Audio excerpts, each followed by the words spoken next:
वसन्तं हृदयारविन्दे भवं भवानी सहितं नमामि। असितगिरिसमं स्यात्तज्जलं सिन्धुपात्रे सुरतरुवरुषाखालेखनीपत्रमुर्वि लिखति यदि गृहीत्वा शारदा सर्वकालं तदपि तव गुणानामीश पारं न याति। त्वमेव माता च पिता त्वमेव त्वमेव बन्धुश्च सखा त्वमेव विद्या द्रविणं त्वमेव सर्वं मम देवदेव।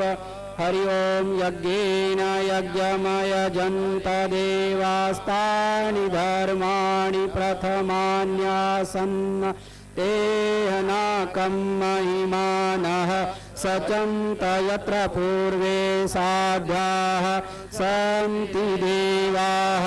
राजाधिराजाय प्रसय्यसायिने नमो वयं वै श्रवणाय कुर्महे।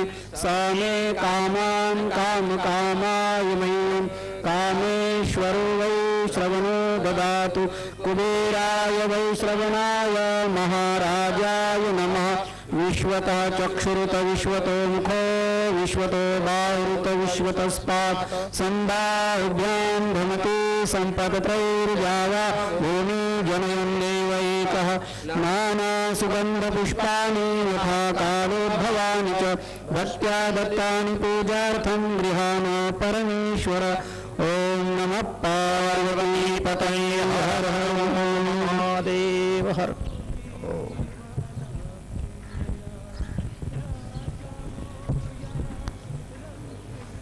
महादेव शंभो।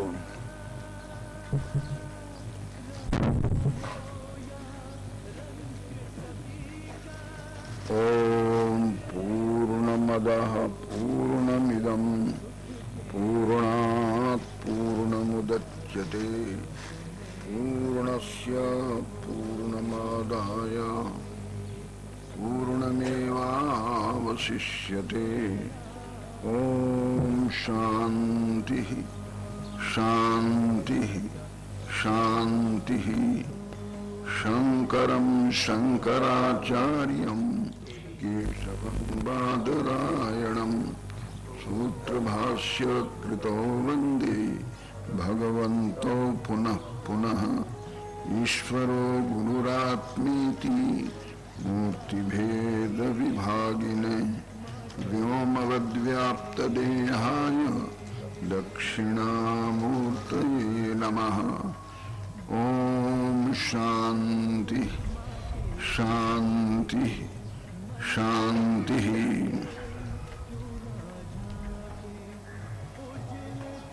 भारत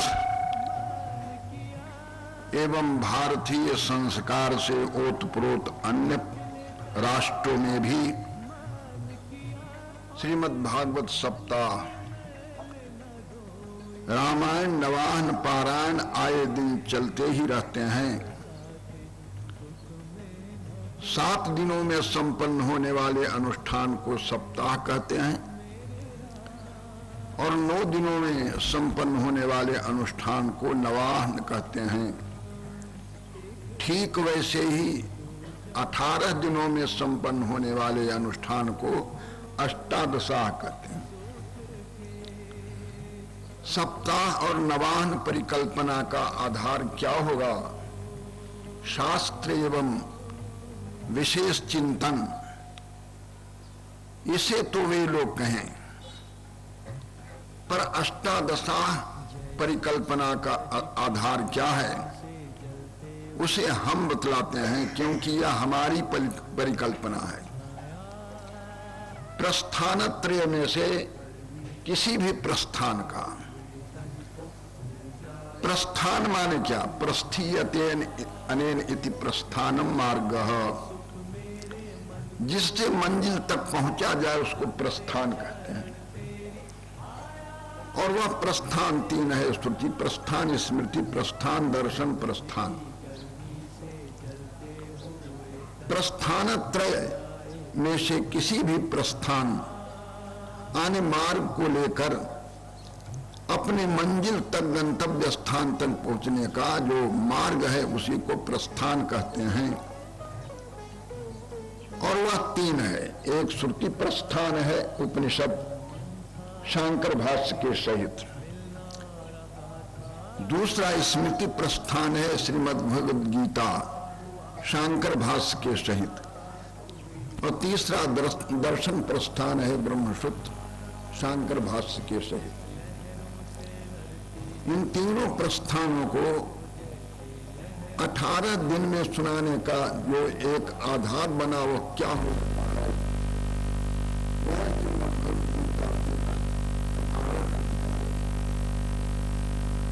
महाभारत संग्राम में 18 दिनों तक चला था। पुराण भी 18 हैं, उप पुराण भी 18 हैं, और गीता श्रीमद् भगवद गीता भी 18 अध्यायों में विभक्त है।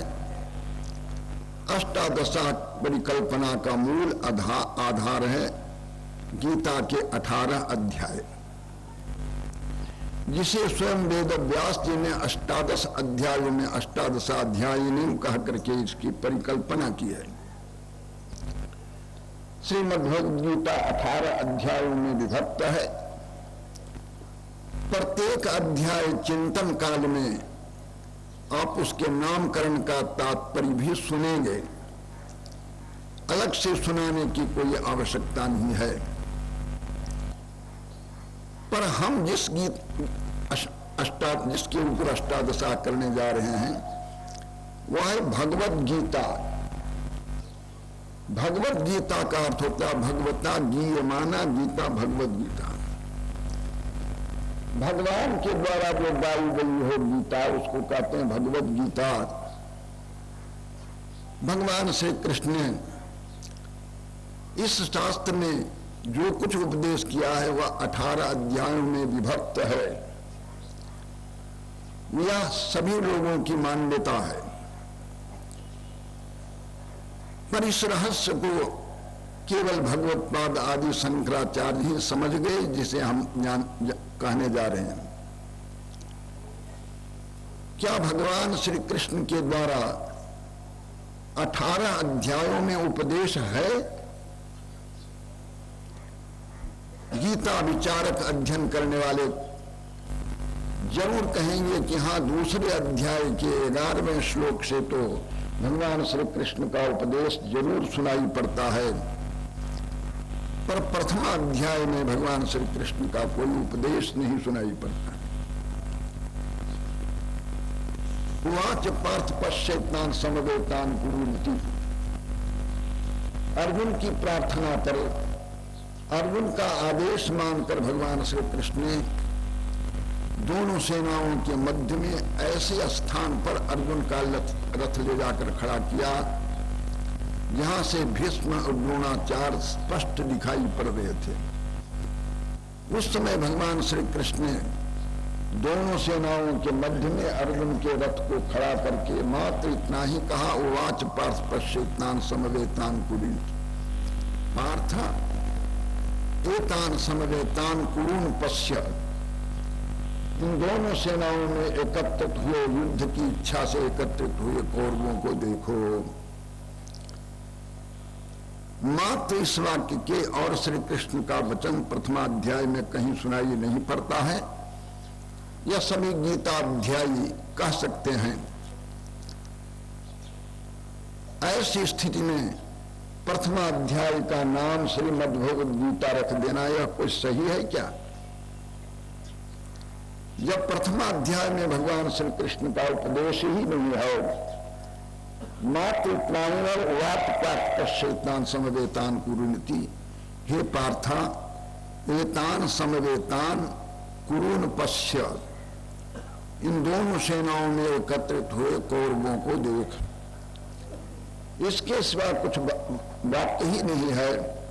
तो इस स्थिति में प्रथमाध्याय का नाम भी पुष्पिका में श्रीमद् गीतासु उपनिषत्सु ब्रह्म विद्यायाम योग शास्त्रे श्री कृष्ण अर्जुन संवादे, श्री कृष्ण अर्जुन संवाद भी नहीं है। भगवान श्री कृष्ण और अर्जुन का संवाद भी प्रथमाध्याय में नहीं सुनाई पड़ता है। संवाद कहते एक ने पूछा, दूसरे ने कुछ उत्तर दिया। ऐसा प्रथमाध्याय में कुछ दिखाई नहीं पड़ता। फिर भी इसे भी श्री कृष्णार्जुन संवाद भी कहा, उपनिषद भी कहा, भगवत गीता भी कहा, वो सब कुछ नाम दे दिया है। विचारक क्या इसे ठीक समझेंगे? एक बार जरूर आपका हृदय डोल जाएगा कि वो तो भगवत गीता नहीं है, यह न उपनिषद है, न ब्रह्म विद्या है, न योग शास्त्र है। हाँ, श्री कृष्ण अर्जुन का संवाद भी नहीं है। अर्जुन विषाद योग यह नाम ठीक है। इस प्रश्न का उत्तर यही होगा कि प्रथम अध्याय चाहे भगवत गीता नहीं हो, उपनिषद नहीं हो, ब्रह्म विद्या नहीं हो, योग शास्त्र नहीं हो, श्री कृष्णार्जुन संवाद नहीं हो, ये सारे विशेषण तो आगे के शास्त्र के लिए ठीक है, प्रथमाध्याय के लिए ठीक नहीं है।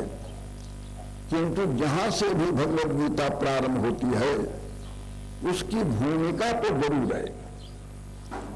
यदि प्रथमाध्याय नहीं होता तो भगवान श्री कृष्ण द्वितीय अध्याय के 11वें श्लोक से अशोचानंद शोचस्तुम प्रज्ञावादांश्च भाषसे यह उपदेश ही कैसे करते?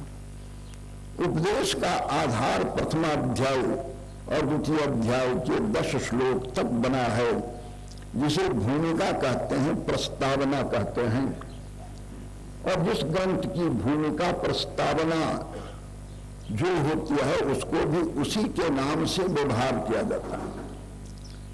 साक्षात भगवद गीता प्रथमाध्याय और द्वितीय अध्याय के 10 श्लोक न भी हो, पर भगवद गीता की आधार भूमिका प्रस्तावना तो अवश्य है।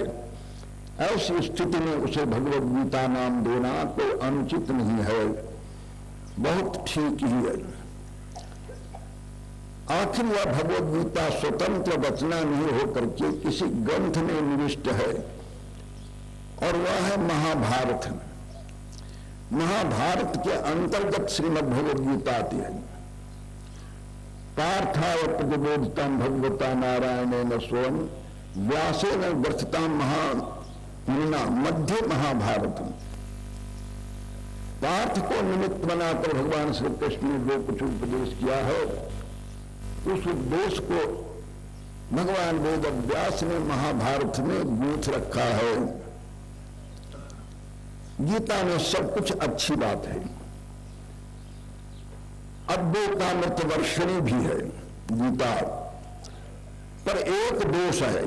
कोई भाई अथवा कोई माई चाहे कितने भी अच्छे हों, पर लड़ाते हैं तो उन्हें लोग पसंद नहीं करते हैं। गीता भी लड़ने वाली है। किससे लड़ने वाली है? भवद्वेषिणी, संसार से द्वेष रखने वाली है।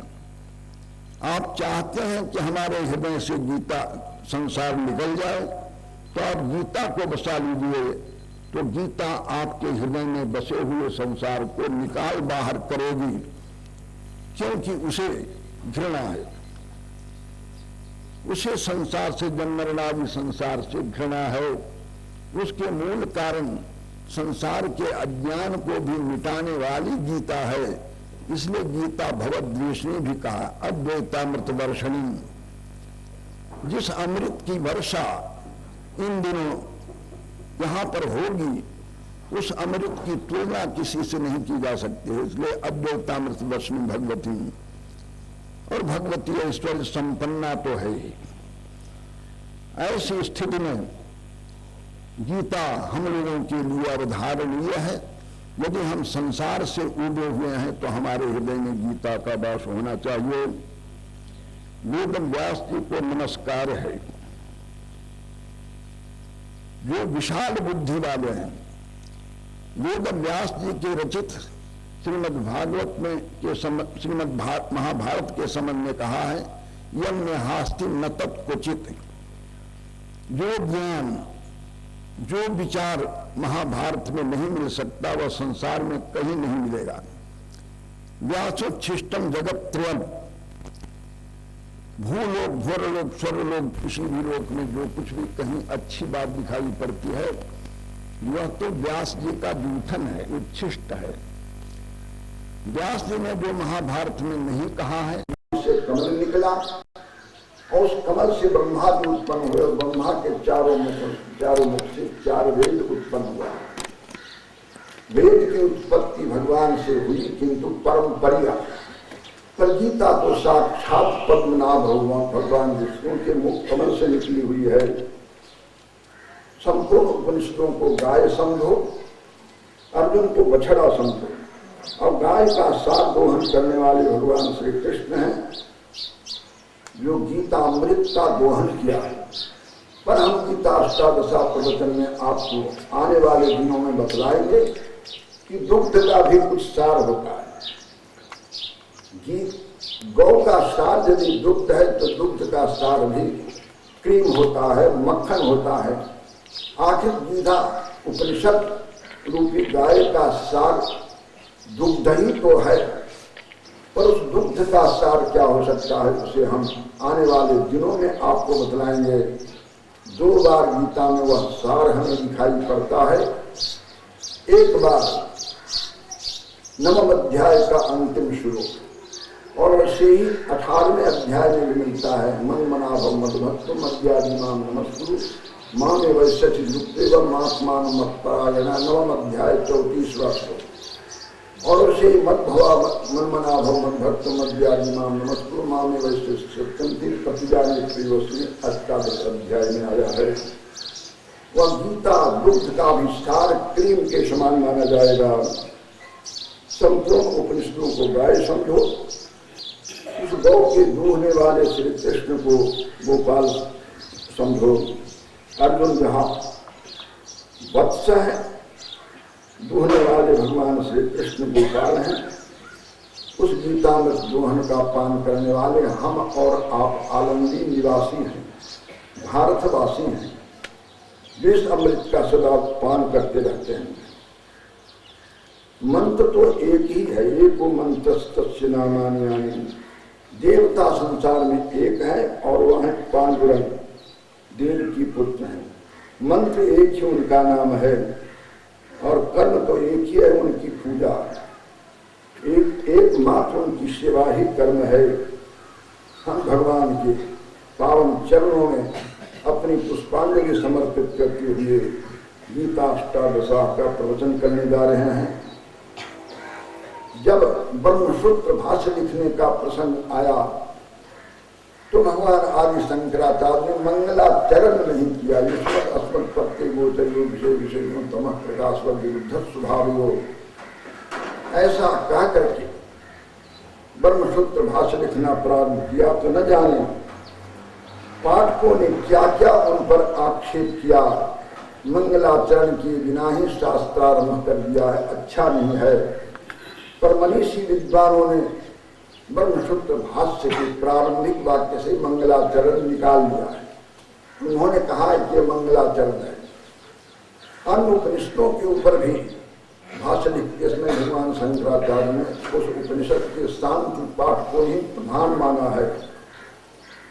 पर गीता जैसे महान शास्त्र का लेखन प्रारंभ किया तो भगवान श्री कृष्ण ने कोई वैदिक मंगलाचरण नहीं किया। शंकराचार्य ने एक पौराणिक श्लोक सामने रखा, जिसे भाष्य पारायण करने वाले पारायण करके ही आगे बढ़ेंगे। मूल गीता पढ़ने वाले उससे वंचित रह जाएंगे, क्योंकि मूल गीता में वह श्लोक नहीं आया है, वह तो शांकर भाष्य में आया है श्लोक। अपनी ओर से भगवान शंकराचार्य ने कोई मंगल श्लोक नहीं जोड़ा भाष्य में, और न किसी वैदिक मंगल शांति पाठ ही किया, किंतु पुराण का श्लोक उठाया। जो श्लोक आप शांकर भाष्य पढ़ते समय पढ़ेंगे, ओम नारायण परो व्यक्ता अंडम अव्यक्त संभवम अंडस्तांतस्तेन्द्र का सप्तदीपातमीर। अव्यक्ता परो नारायण, अव्यक्त त्रिगुणात्मिका माया, या त्रिगुणात्मिका माया से विशिष्ट चैतन्य ईश्वर, उससे पर अव्यक्त है, उससे पर नारायण है।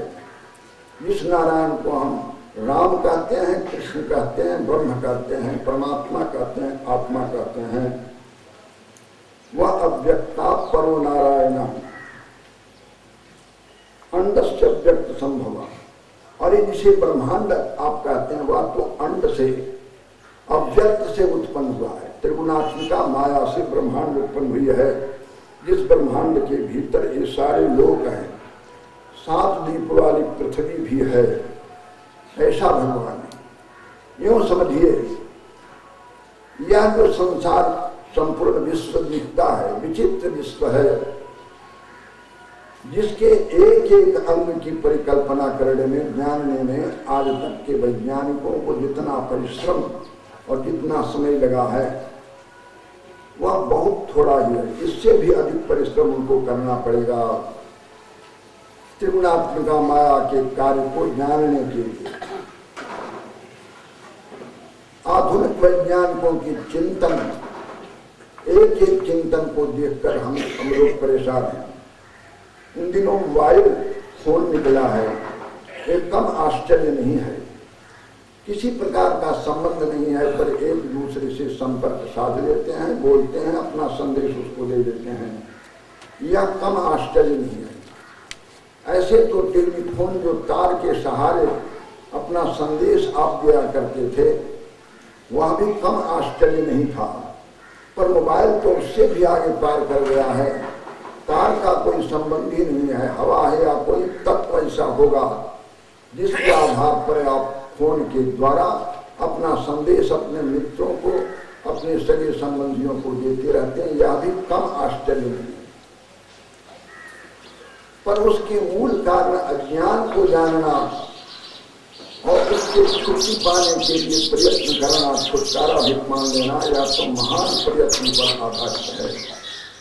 जिस काम के लिए हम लोग कमर कसे हुए हैं, निस्संदेह वह परमात्मा की शरणागति ही है। और वह परमात्मा इस अव्यक्त से त्रिगुणात्मिका प्रकृति से परे है। उसी त्रिगुणात्मा प्रकृति से ब्रह्मांड उत्पन्न हुआ है, जिस ब्रह्मांड में सप्तदीपा मेदिनी है, 7 दीप वाली पृथ्वी है। वह भगवान इदम जगत सृष्टवा, उसने इस संसार को बनाया और बनाने के बाद तस्य स्थिति चिकीर्षुः, संसार की स्थिति को, इसकी रक्षा के लिए उसने कुछ प्रयत्न किया। तो 2 प्रकार के मानव की रचना की है, एक प्रवृत्ति मार्ग वाले मरीचि आदि ऋषियों को और निवृत्ति मार्ग सनकादिकों को उपदेश किया। जब मरीचि आदि उनको उपदेश किया तो प्रवृत्ति लक्षण धर्म बतलाया, और उससे भिन्न संकादिकों को उपदेश करने के बाद निवृत्ति लक्षण धर्म को, ज्ञान वैराग्य जिसमें प्रधान है, उसका उपदेश किया। जान लीजिए कि संसार में 2 प्रकार का धर्म है। वेदोक्त धर्म 2 प्रकार का है, एक प्रवृत्ति लक्षण, दूसरा निवृत्ति लक्षण। एक जगत की स्थिति का कारण है, प्राणियों के साक्षात अभ्युदय निष्क्रिय हेतु है, उसी को तो धर्म कहते हैं। ब्राह्मण, क्षत्रिय, वैश्य और शूद्र, ये 4 वर्ण, ब्रह्मचारी, गृहस्थ, वानप्रस्थ और सन्यासी, 4 आश्रम वाले कल्याण जो अपना चाहते हैं वे अनुष्ठान करें। इसके लिए प्रवृत्ति लक्षण धर्म, निवृत्ति लक्षण धर्म का उपदेश आदि में, संसार के आरंभ में परमेश्वर ने किया था। वह क्रम चलता रहा, पर दीर्घ काल से काम क्रोध के उत्पन्न हो जाने के कारण से, मनोविकार के कारण से वह धर्म अभिभूत हो गया था और उसके विपरीत मनमाना चल पड़ा था। तो जगत की स्थिति को कराने के लिए आदिकर्ता परमात्मा ने विष्णु, जो विष्णु है, जो भौम ब्राह्मण ब्रह्म है, उसको, उसमें ब्राह्मणत्व की रक्षा के लिए और देवकी के गर्भ से वसुदेव के अंश इस धरा पर उत्पन्न हुए थे, जिसे हम भगवान श्री कृष्ण के नाम से जानते हैं। ब्राह्मणत्व से रक्षण रक्षित वैदिको धर्म, यदि ब्राह्मणत्व की रक्षा हो जाए तो वैदिक धर्म की रक्षा हो जाएगी। ब्राह्मणत्व सुरक्षित रहेगा तो वेद की मर्यादा की रक्षा वे स्वयं कर लेंगे। धर्मान धर्मान तदधीनत्वा वर्णाश्रम धर्मानाम, सत्य भगवान, वह भगवान ज्ञान ऐश्वर्य शक्ति संपन्न, बलवीर से संपन्न था, सदा संपन्न था। विष्णु त्रिगुणात्मिक परिष्टमी माया को अपने अधीन करके, मूल प्रकृति को अपने अधीन कर, अजन्मा, अव्यय आत्मा, भूत प्राणियों का शासक होता हुआ पर भी, नित्य शुद्ध मुक्त स्वभाव होता हुआ पर भी अपनी माया से देह वाला जैसा माना जाने लगा। लोकानुग्रह करता हुआ समाधि पड़ता है। अपना प्रयोजन कुछ न रहने पर भी प्राणियों की अनुग्रह के ऊपर वैदिक धर्म द्वय का उपदेश अर्जुन को किया था। फिर से मौका पाकर शोक मोह महासागर में, शोक मोह महादधि में निमग्न था अर्जुन। उस समय अर्जुन को भगवान श्री कृष्ण ने उपदेश किया था, जिसे हम श्रीमद् भगवद गीता के नाम से जानते हैं। इसलिए उपदेश किया था, जितने अधिक गुणवान को उपदेश करेंगे वही उपदेश आपका फलेगा। गुणाधिकारी अनुष्ठीयमान धर्म प्रचयम गमिष्यति। अधिक गुणवानों को धर्म का उपदेश करेंगे तो आगे विस्तार प्राप्त करेगा। उसी धर्म को, उसी शास्त्र को, प्रवृत्ति निवृत्ति लक्षण धर्म द्वैत उपदेश रूप गीता शास्त्र को भगवान वेद व्यास ने जो श्री कृष्ण ने उपदेश किया था, उसी को सर्वज्ञ भगवान वेद व्यास ने 700 श्लोकों द्वारा 18 अध्याय के रूप में गूंथ डाला। कुछ लोगों का यह आग्रह है कि जब दोनों ओर से युद्ध का बिगुल बज चुका था, युद्धबाज बज चुके थे, तो इतना समय कहाँ था जो 7 श्लोक वाले गीता का उपदेश भगवान श्री कृष्ण कर सकें। कौन हो? भगवान श्री कृष्ण ने तो जो 2-4 वाक्य ही कहा होगा। जैसा कि इन दिनों प्रधानमंत्री और राष्ट्रपति या विशिष्ट नेताओं के कुछ कहे हुए वाक्य को पत्रकार विस्तार से लिख डालते हैं, हो सकता है इसी तरह की बात होगी जिसका विस्तार वेद व्यास जी ने कर दिया है। ऐसा भी लोगों का कहना है, पर बात ऐसी नहीं है। इन दिनों यह प्रयास चल रहा है कि भगवान श्री कृष्ण ने कुरुक्षेत्र में जो गीता का उपदेश किया था, वह शब्द आज भी अंतरिक्ष में विद्यमान है। उसके लिए यंत्र तैयार किया जा रहा है। उस समय स्पष्ट हो जाएगा कि कृष्ण का वाक्य है अथवा वेद व्यास की परिकल्पना है। कृष्ण ने तो थोड़ा ही कहा, उसका विस्तार वेद व्यास जी ने किया है। उस समय यह बात स्पष्ट हो जाएगी। अब इस विज्ञान के युग में कुछ असंभव मत समझिए, हो सकता है कि उस शब्द को पकड़ा जाए जिसे हम और आप और हमारे जैसे अन्य लोग भी सुन पाएंगे।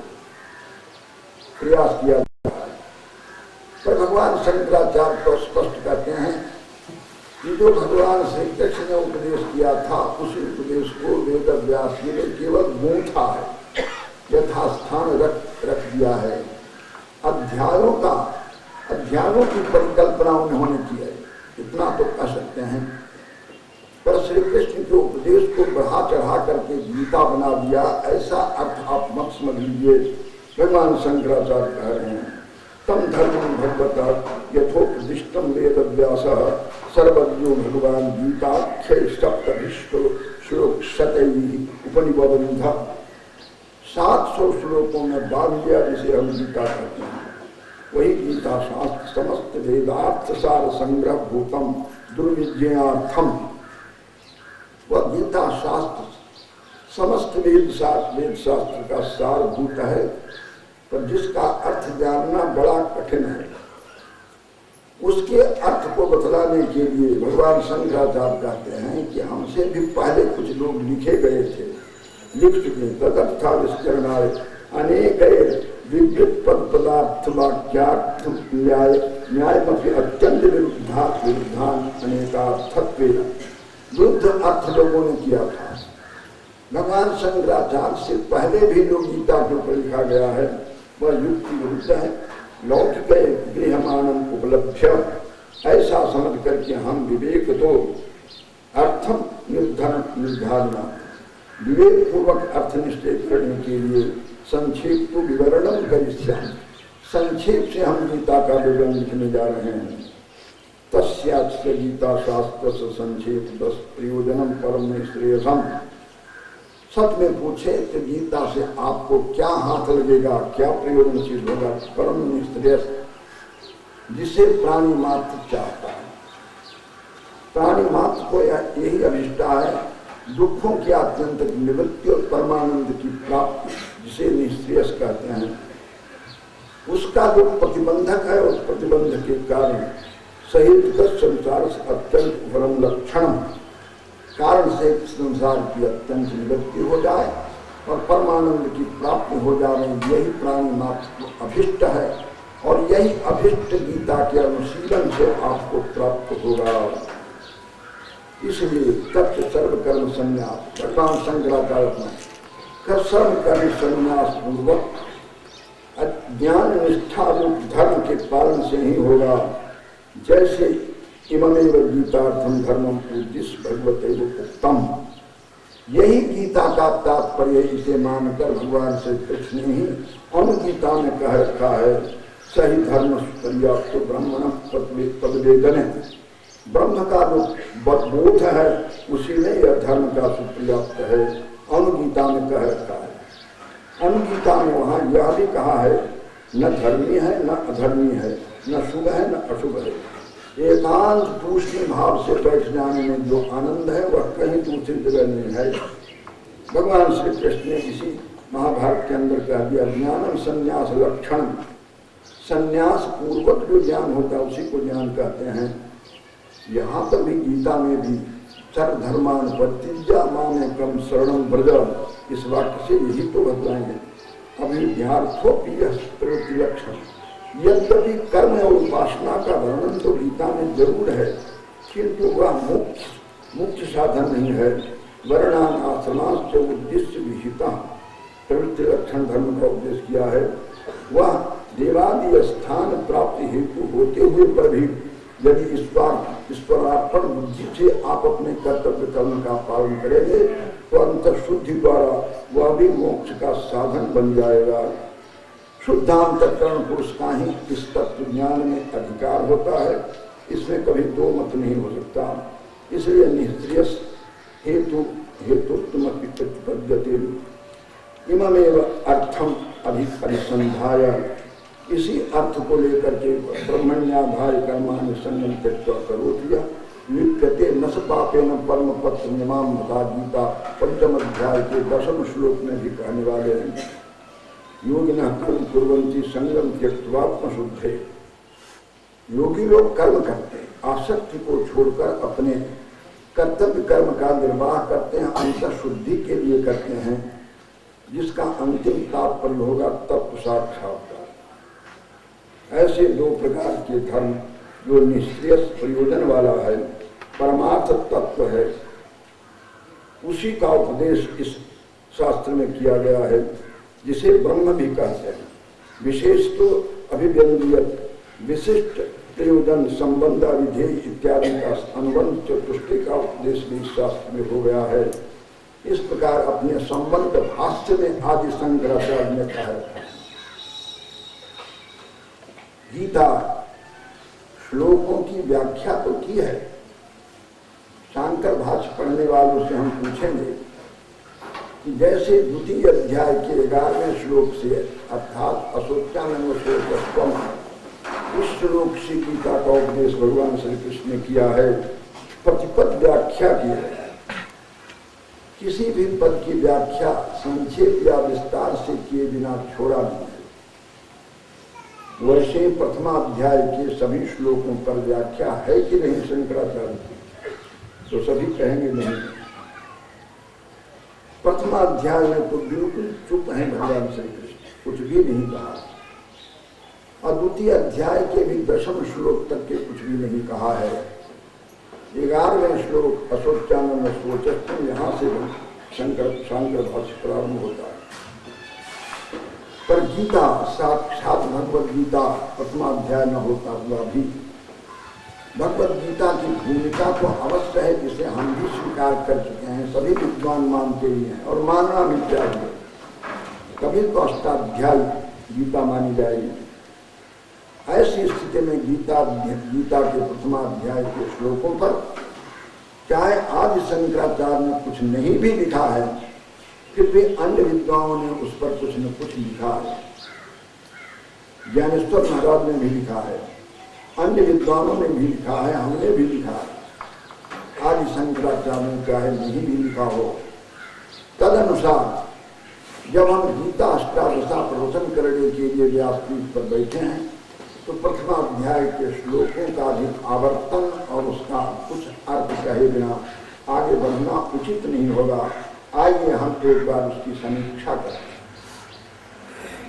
गीता के अंदर 4 व्यक्तियों का नाम सुनाई पड़ता है, धृतराष्ट्र, संजय, अर्जुन और कृष्ण, भगवान श्री कृष्ण।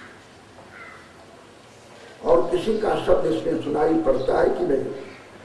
सुनाई पड़ता है, उदाहरण के रूप में सुनाई पड़ता है।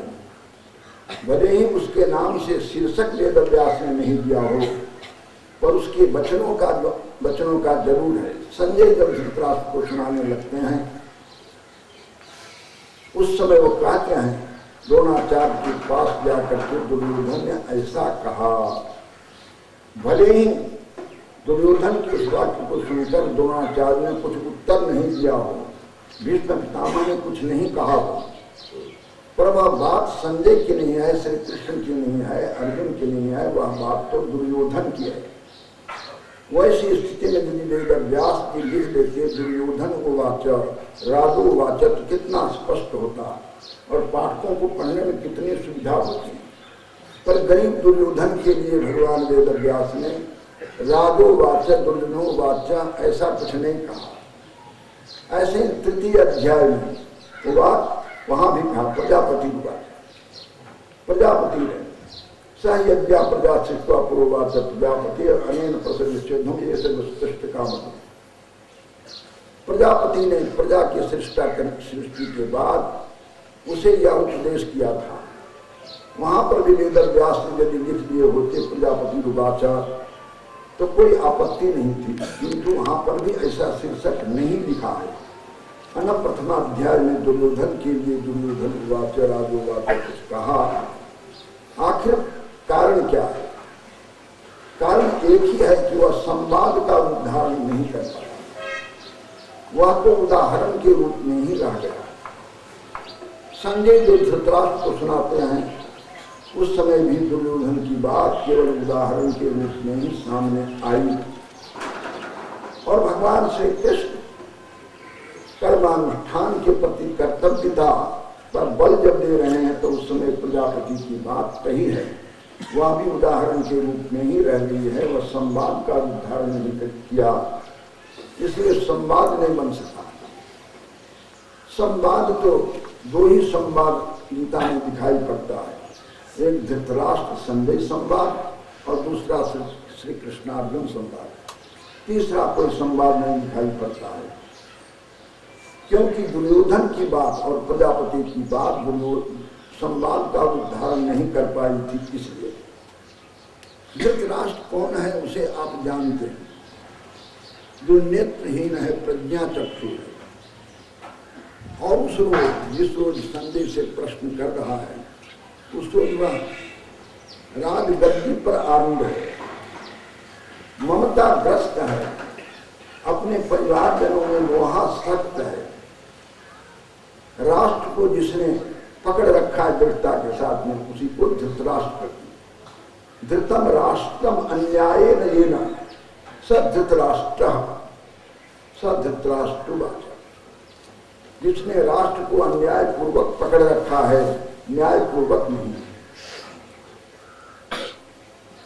नेत्रहीन होने के कारण राजा शांतनु के मर जाने पर राजगद्दी पर बैठाने का प्रसंग आया तो मंत्रियों ने, प्रजाओं ने, सबने समझा कि धृतराष्ट्र चाहे ज्येष्ठ हो पर उनकी अपेक्षा पांडु को बैठाना अच्छा होगा। पांडु को राजगद्दी पर, हस्तिनापुर गद्दी पर बैठाया सभी ने मिलकर के। पर पांडु रोगग्रस्त होने के कारण असमय काल में ग्रस्त हो गए। फिर भी वह राजा के बिना हो गया। उस समय पांडव और कौरव दोनों के दोनों बालक थे, नाबालिग, शासन के योग्य नहीं थे। इसलिए आपत्ति काल के लिए धृतराष्ट्र को राजा बनाया, इस शर्त के ऊपर कि जब पांडव बालिग हो जाएंगे तो उनको वापस कर दिया जाएगा। पर पांडवों को, पांचों पांडवों को राज देना तो दूर रहा, उसे मारने का अनेकधा प्रयत्न किया गया और उसके बाद भी समाधान नहीं हो सका। तो उन्हें अलग थलग भी कर दिया गया, जिन्होंने इंद्रप्रस्थ रचाया, जिसे आज आप दिल्ली कहते हैं।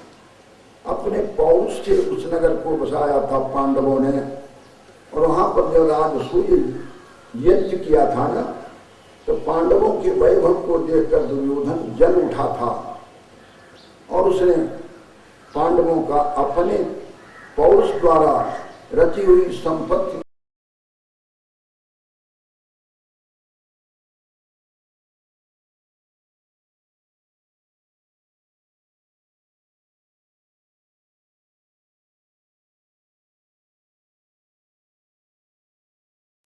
कि महाराज इस महाभारत को नहीं रोका जा सकता है।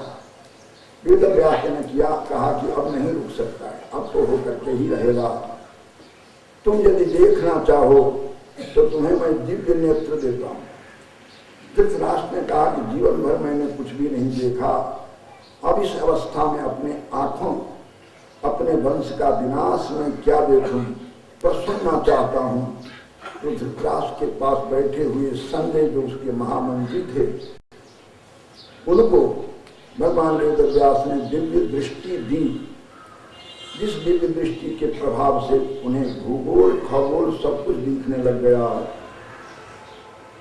10 दिनों तक के भूगोल खगोल का वर्णन करते रहे, महाभारत में आता है। और 10वें दिन जब संजय ने कहा, जम्बू द्वीप का वर्णन करते हुए, भारत खंड का वर्णन करते हुए, तीर्थ और महानगरों का वर्णन करते हुए कुरुक्षेत्र का वर्णन किया और कहा कि आज अर्जुन के बाणों द्वारा बाण सैया के ऊपर भीष्म तामस सुला दिए गए।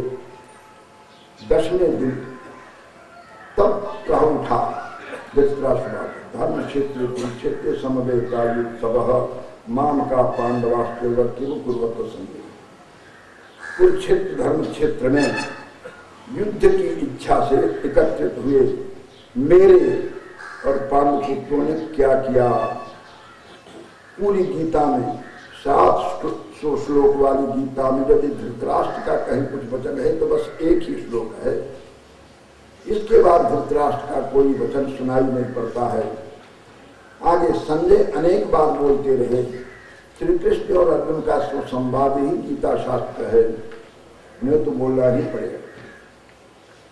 क्या किया, क्या किया माने आक्षेप अर्थ में क्या यह हो गया। धर्म कुरुक्षेत्र में युद्ध की इच्छा से एकत्रित हुए मेरे तथा माम का पांडवास्त्र। आज भी धृतराष्ट्र को माम का और पांडवा कह करके भेद ही दिखाई पड़ रहा है। अपने पुत्रों को, अपने सगे संबंधियों को, अपने पक्ष वालों को माम का मेरे और पांडु पक्ष वालों को पांडवा कह करके भेद ही खड़ा कर रहा है धृतराष्ट्र। क्या किया भगवान, यह कोई प्रश्न नहीं है, आक्षेप है। जब ऐसा धृतराष्ट्र ने कहा तो संजय जी कहते हैं, दृष्टवा तो पांडवानिकम योधम दुर्योधनस्तदा आचार्यमुपसंगम्य राजा वचनम प्रवीत तदा दुर्योधन राजा पांडवानिकम व्योहम दृष्टवा। पांडवों की सेना व्यूहाकार खड़ी देख करके आचार्य द्रोण के पास गया दुर्योधन, राजा दुर्योधन, और यह वचन बोला। क्यों जी, आज राजगद्दी पर बैठा हुआ धृतराष्ट्र है और उसी को संजय सुना रहे हैं और राजा विशेषण दुर्योधन के लिए दे रहे हैं। यह क्या धृतराष्ट्र को नहीं खटकता होगा? जो मैं राजगद्दी पर बैठा हूं और दुर्योधन को राजा दुर्योधनम अब्रवीत, राजा दुर्योधन ने ऐसा कहा, तो यह बात उसे नहीं खटकेगी क्या? जरूर खटकेगी। किंतु संजय महात्मा है, इसलिए तुम्हारे पुत्र दुर्योधन का भी वह हित चाहते हैं। संजय तुम्हारे पुत्र दुर्योधन को भी राजा के रूप में, भावी राजा के रूप में मान करके वह कह रहे हैं, राजा दुर्योधन वचनम अब्रवीत, राजा दुर्योधन ने ऐसा कहा। इस बात को सुनकर के धृतराष्ट्र को परेशानी नहीं होगी बल्कि प्रसन्नता होगी कि हमारे पुत्र का कल्याण चाहते हैं संजय, इसलिए दुर्योधन के लिए राजा विशेषण देना कोई अनुचित नहीं होगा। धृतराष्ट्र के लिए कोई खतरा नहीं है, वह ठीक ही है, उसके कल्याण चाहते हैं। दुर्योधन ने कहा द्रोणाचार्य के पास, पश्येताम पांडुपुत्राणाम आचार्य महतिम चमो, हे आचार्य, यह पांडुपुत्रों की महती सेना को देखिए जो व्यूहाकार का अर्थ होता है सामने ऐसा पीछे ऐसा मुड़ा हुआ हो। दूसरा व्यक्ति सामने देखेगा तो विशाल सेना देखेगा, पीछे उड़ती गई है सेना, किंतु सामने विशाल सेना दिखाई पड़ती है, इसलिए उसको व्यूढ़ाम महतिम चमूम, 7 अक्षोहिणी सेना पांडवों की और 11 अक्षोहिणी सेना कौरवों की। ऐसी स्थिति में कौरवों की सेना शक्ति तो अधिक है, फिर भी उसके खड़ा करने का जो तरीका था वो ऐसा था जो शत्रु को भयावह प्रतीत हो। कौरवों को विशाल पांडवों की सेना दिखाई पड़ती थी, क्योंकि आगे से वह बहुत बड़ी सेना दिखाई पड़ती।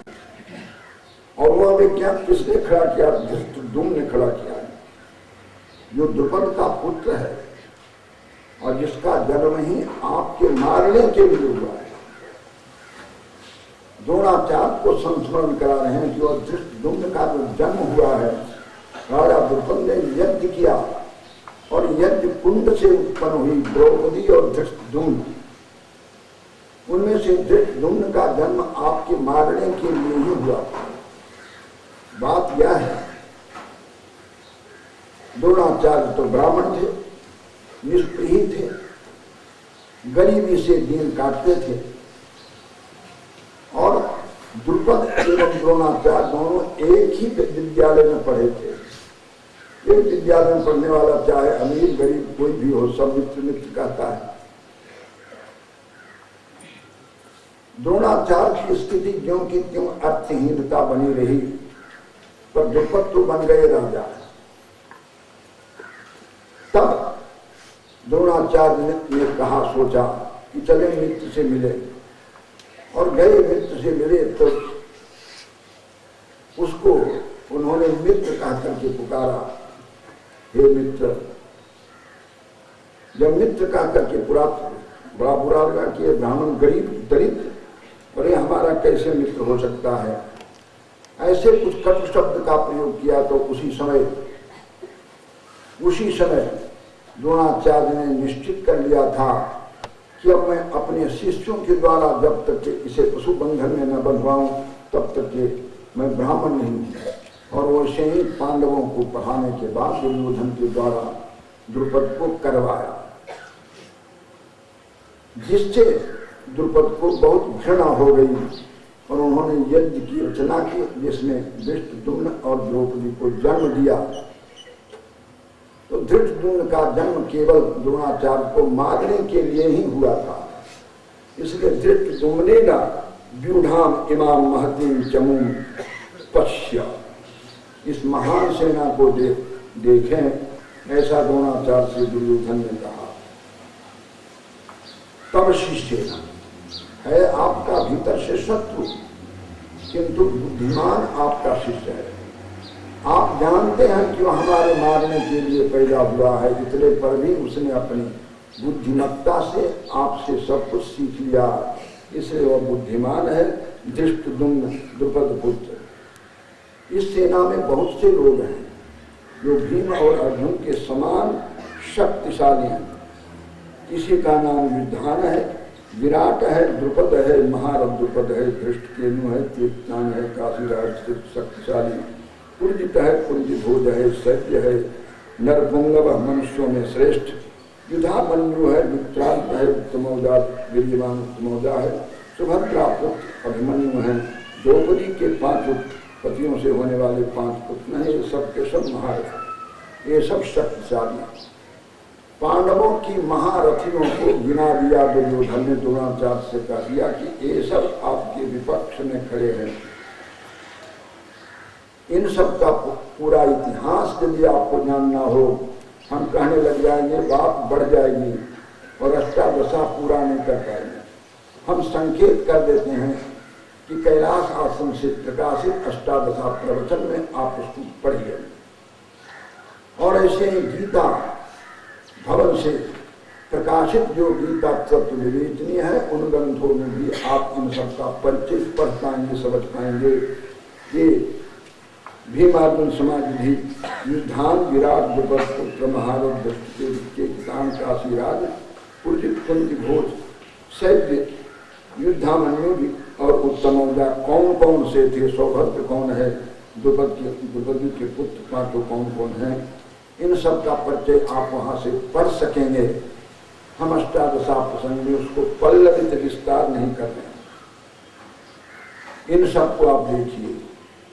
अस्माकम तु विशिष्टायतानि बोधव्युत्तमा, द्विज तो सभी हैं, ब्राह्मण क्षत्रिय वैश्य तीनों हैं।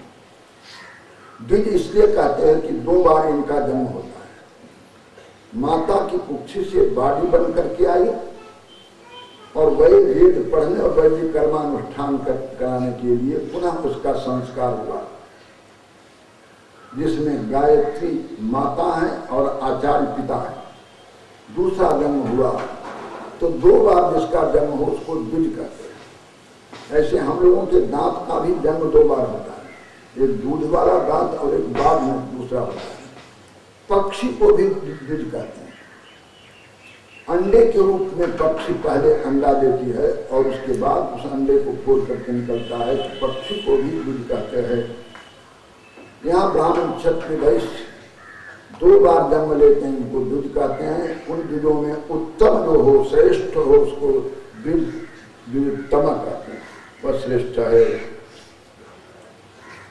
आप सुनिए, अस्माकं पुरुषानि बोध द्विजोत्तम माम कामम सैन्य, मेरे सैन्य के जो प्रधान लोग हैं उन्हें मैं कहता हूँ, आपकी जानकारी के लिए कहता हूँ।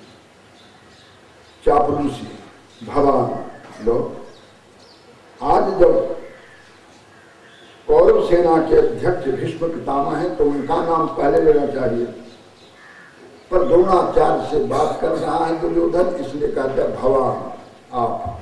भीष्मश्च कर्णश्च कृपश्च समचिंजया, आप हैं, भीष्म पितामह हैं, कर्ण हैं जो कि हमारे बड़े हितैषी हैं, पक्षधर हैं कृपाचार्य, समचिंजय संग्राम विजयी कृपाचार्य, अश्वत्थामा हैं, विकर्ण हैं, सोमदत्त के पुत्र सोमदत्ती हैं, ये सब हमारे सेना के प्रधान हैं। अन्य च बहवः शूरा, ऐसे ही और भी हैं, पर ये सब मदर्थी त्यक्त जीविता, वाह, मेरे लिए अपने जीवन छोड़ करके यहाँ पर खड़े हुए हैं। नाना शस्त्र प्रहरणा, नाना प्रकार के शस्त्र लिए हुए हैं।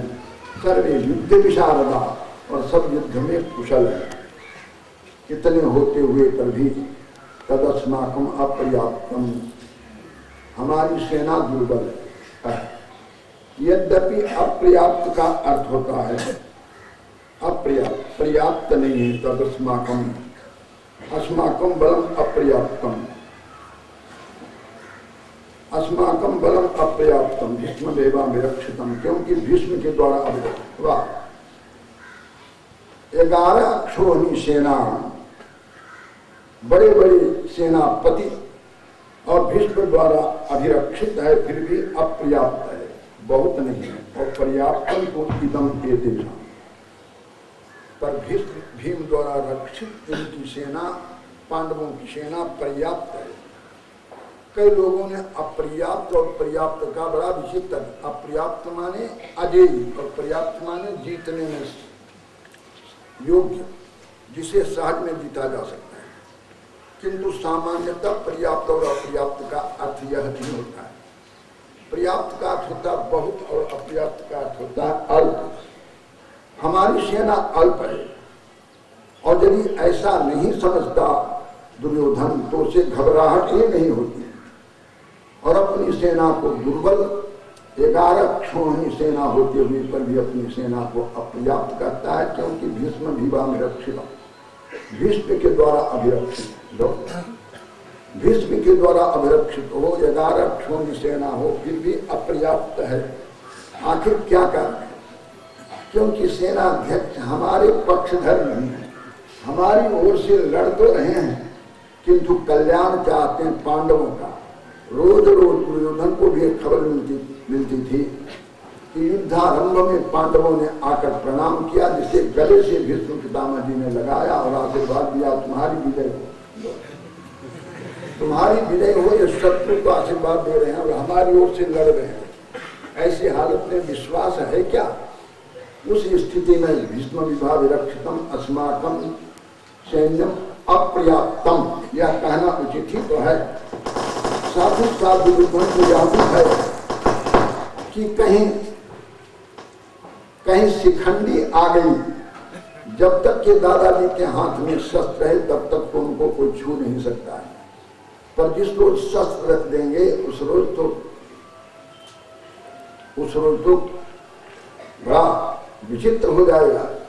इसलिए अपर्याप्त करना भीष्म विभाविरक्षितम अस्माकं सैन्यम अपर्याप्तम कहना उचित ही है। दुर्योधन को भय है कि किसी रोज शिखंडी सामने आ गया और दादाजी ने शस्त्र रख दिया, उस रोज तो हमारी सेना दुर्बल हो जाएगी। और वैसे ही हुआ भी, क्योंकि शिखंडी द्रुपद का एक ज्येष्ठ पुत्र था जो जन्मा था कन्या के रूप में और बाद में वह पुत्र हो गया, पर भीष्म पितामह उसको कन्या ही समझते थे और वह काशीराज की कन्या थी जिसे जीत कर लाया था भीष्म पितामह ने। और भीष्म पितामह से उसने ब्याह करना चाहा, तब भीष्म पितामह ने उसको ठुकरा दिया कि मैं नैष्ठिक ब्रह्मचारी का व्रत ले चुका हूं, मैं तुम्हारे साथ विवाह नहीं करूंगा। परशुराम जी के कहने पर भी भीष्म पितामह ने स्वीकार नहीं किया, तो तब से भीष्म पितामह परशुराम ने व्रत लिया था किसी ब्राह्मण को पढ़ाना ठीक नहीं है, क्षत्रिय को पढ़ाना ठीक नहीं है। तो कर्ण ब्राह्मण का रूप बना करके उनसे पढ़ा था, ब्रह्म विद्या ब्रह्मास्त्र सीखा था। उस कारण से जानते हैं कि शिखंडी कहीं सामने आ गई और दादाजी ने शस्त्र छोड़ दिया तो हमारी बड़ी भारी पराजय हो जाएगा। अपर्याप्तम तदस्माकं बलम भीष्माभिरक्षितम, भीष्म पितामह के द्वारा अभिरक्षित अस्माकं बलम सैन्यम अपर्याप्तम, किंतु पर्याप्तम तो ये तेषां बलम, इन पांडवों की सेना, बल माने सेना तो पर्याप्त है, सशक्त है, क्योंकि भीमाभिरक्षित है। भीम तो पांडवों की विजय के लिए सब कुछ बलिदान करने के लिए तैयार है। ऐसी स्थिति में अब आपको क्या करना है? आगे के कार्यक्रमों को देखकर भी अपर्याप्त और पर्याप्त का यही अर्थ करना होगा। अपर्याप्त माने कम और पर्याप्त माने बहुत। और तभी दुर्योधन के मन में घबराहट हो सकती है, तभी आगे वो कहता है, कार्यक्रम बनाता है कि अयनेषु च सर्वेषु यथा भागमवस्थिता, आप लोग अपने अपने मोड़ क्यों पर यथा स्थान में खड़े रहें और भीष्म जी की रक्षा सभी ओर से करते रहें। यह प्रसंग तभी होगा जब अपर्याप्त और पर्याप्त का ऐसा अर्थ किया गया। अपर्याप्त माने कम, अपर्याप्त माने अधिक, अपर्याप्त माने दुर्बल, अपर्याप्त माने सबल, ऐसा अर्थ करेंगे तभी आगे का प्रसंग मिल सकता है। भीष्मेवाभिरक्षन्तु भवन्तः सर्वे। अब इस स्थिति में भीष्म जी की रक्षा चारों ओर से करना हम लोगों का कर्तव्य हो जाता है। ऐसा द्रोणाचार्य से कहा। किसने कहा? दुर्योधन ने कहा। और यह उस स्थान से बातचीत हो रही थी जो स्पष्ट भीष्म पितामह को सुनाई पड़ रही थी कि घबराहट में घबराया हुआ दुर्योधन द्रोणाचार्य से ऐसा कह रहा। उसकी घबराहट को मिटाने के लिए समय से पहले ही युद्धारंभ की घोषणा भीष्म पितामह ने कर डाली। हर्षम संदेह, मात्र उसकी हृदय में घबराहट को दूर कर हर्ष पैदा करने के लिए कौरवों का वृद्ध भीष्म पितामह ने सिंह के समान गर्जन किया, ऊंचे स्वर से और शंख बजा दिया। यह ग्रंथ तभी हो सकता है, समीचीन होगा, जब दुर्योधन के मन में घबराहट होगी। जिस घबराहट को दूर करने के लिए सिंह के समान भीष्म पितामह का गर्जना और समय से पहले शंखनाद कर देना तभी सही हो सकता है, जब दुर्योधन को घबराहट मानेंगे तब। और तद अनुसार अपर्याप्तम पर्याप्तम का जो अर्थ हमने कहा है वही अर्थ संगत होता है। कौरव पक्ष के बड़े ग्रंथ भीष्म पितामह ने दुर्योधन के हृदय में हर्ष उत्पन्न करने के लिए सिंह के समान गर्दन किया और ऊंचे स्वर से शंख बजा दिया। समय नहीं था, शंख बज गया, किसी ने घड़ी भी नहीं देखी। यहाँ एक प्रश्न होता है कि क्या दोनों ओर से युद्ध की बिगुल बज जाने पर गीता उपदेश करने के लिए समय रह गया था? कम से कम 1.5 घंटा तो समय चाहिए ना। और जब कौरवों की ओर से शंख बजेगा तो पांडव भी पीछे क्यों रहेंगे? पांडव भी शंख बजा देंगे कि हम भी तैयार हैं। उस हालत में गीता का उपदेश करना संभव है या नहीं? संभव नहीं है। फिर तो लोगों का जो आक्षेप है कि कृष्ण ने तो जो 2-4 वाक्य कहा होगा, जिसे बढ़ा चढ़ा करके गीता बना दिया वेद व्यास ने, यह ठीक ही होगा। पर बात ऐसी नहीं है। अनुसंधान चल रहा है, रहस्य उस समय खुल जाएगा। वेद व्यास जी ने तो भगवान श्री कृष्ण के उपदेश का केवल गठन किया है, उसे विस्तार करने का दुष्प्रयास नहीं किया है। उचित भी नहीं होता है। बड़े लोगों के नाम पर कोई दूसरा बोल दे, लिख दे, कुछ कर दे, वो अच्छा नहीं होता है। तो या तो समय से पहले शंख बजाया गया है, जिसे शंखनाद के बाद सभी ने समझा, और इसीलिए बीच में समय मिल गया था गीता का उपदेश करने का। इसलिए गीता का उपदेश समय से हुआ था। शंखनाद समय से नहीं हुआ था, समय से पहले हुआ और दुर्योधन के हृदय की घबराहट को दूर करने के लिए हुआ है। ततः संघा सधैर्य प्रणवान दुमुखा। जब भीष्म पितामह ने शंख बजाया तो सभी रथियों ने, महारथियों ने शंख बजा दिया। सहसा कहते हैं बिना सोचे हुए, घड़ी किसी ने नहीं देखी। सहसा शब्द का यही अर्थ होता है, बिना विवेक के, बिना सोचे जो काम किया जाए उसको सहसा कहते हैं। सहसा बिना समझे हुए ही भीष्म पितामह के शंखनाद के बाद सभी ने शंखनाद कर दिया, जो बड़ा भयानक था। जब पांडवों की, कौरवों की ओर से शंखनाद हो गया और पांडव लोग घड़ी देखने लग गए, शंखनाद करने के लिए तैयार नहीं थे।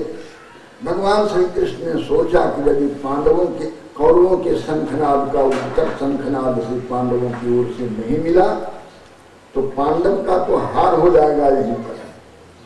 श्री कृष्ण कोई रथी नहीं थे, महारथी नहीं थे, वो तो एक चालक थे, रथ चालक थे। ऐसी स्थिति में श्री कृष्ण को शंख बजाना कहाँ तक के उचित होगा?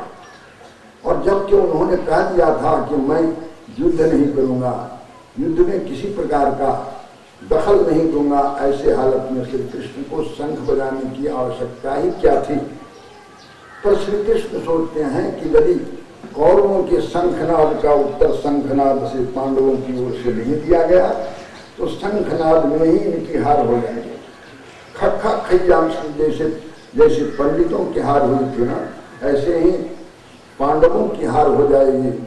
इसलिए अनधिकार चेष्टा ही श्री कृष्ण की मानी जाएगी कि भगवान श्री कृष्ण ने पहले शंख को बजाया, तब पांडवों को होश आया कि सचमुच में कौरवों के शंखनाद का उत्तर नाद से देना ही चाहिए। ततः श्वेते हये युक्ते महते संजने स्थितो माधव पांडवस्तेव दिव्यो शंखो प्रदत्म।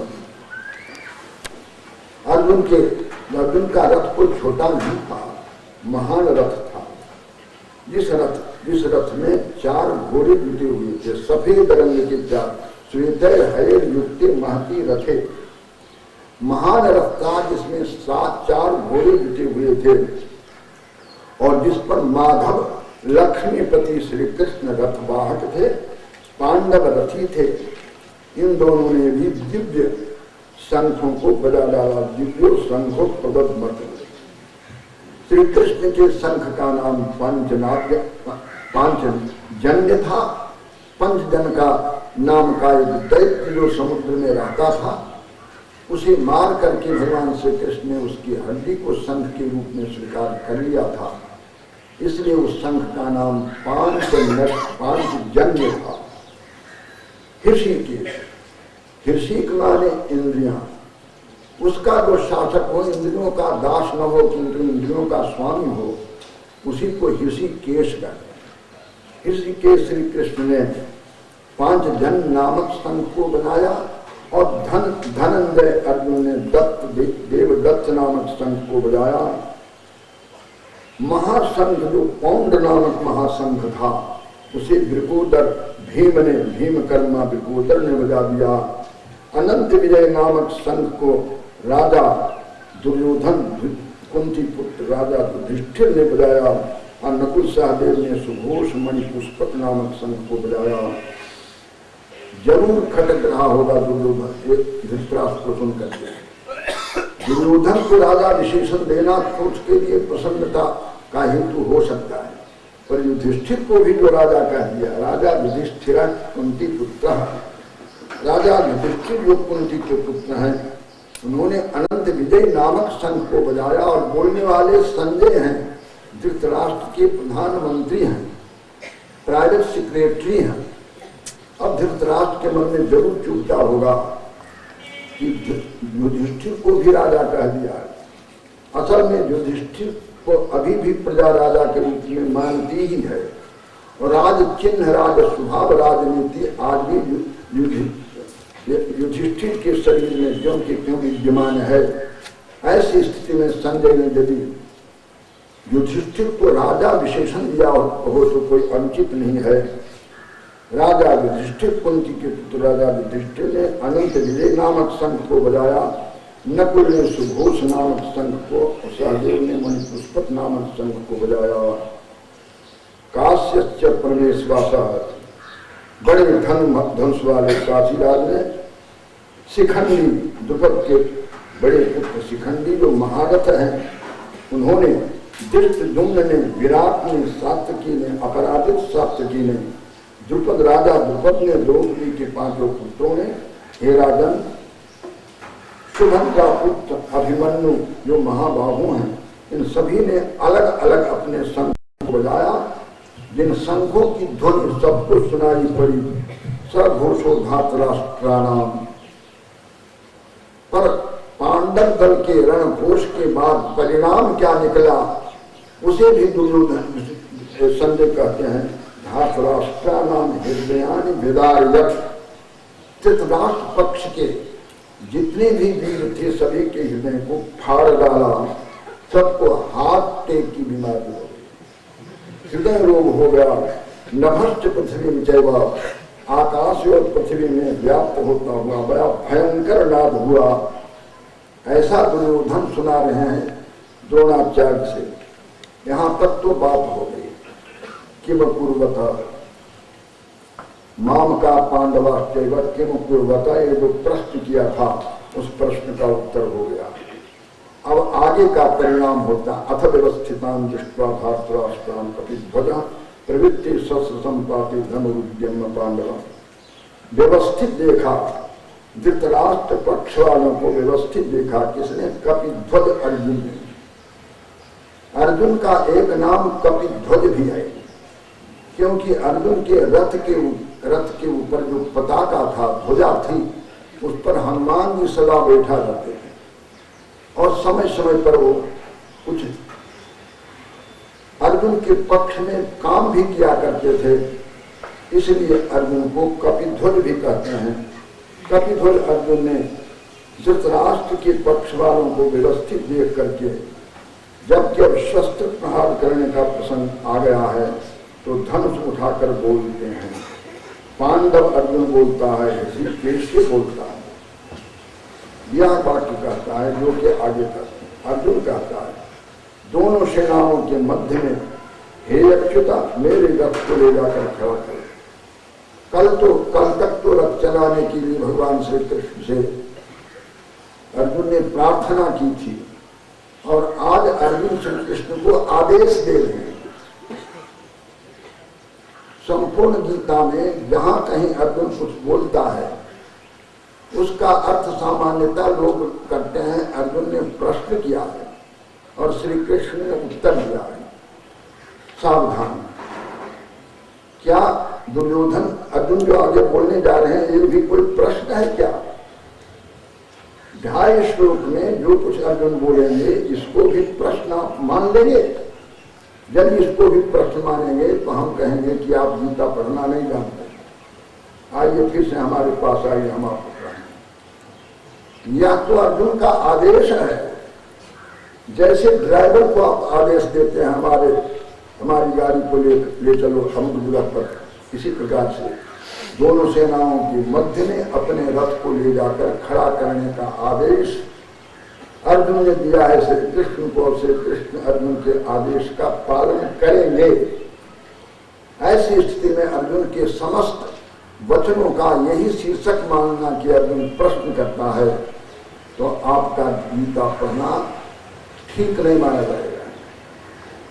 अर्जुन के आदेशों को, अर्जुन के वचनों को गीता में कई भागों में विभक्त करके आप देखेंगे।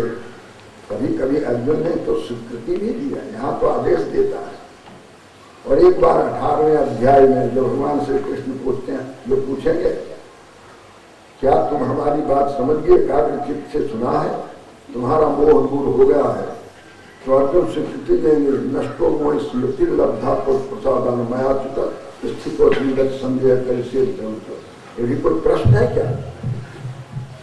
अर्जुन के समस्त गीता वाक्यों को केवल प्रश्न ही शीर्षक मानना ये तो बहुत अबुद्धि मान जाएगी। इसलिए अर्जुन के वचनों को विभाग करके समझना पड़ेगा।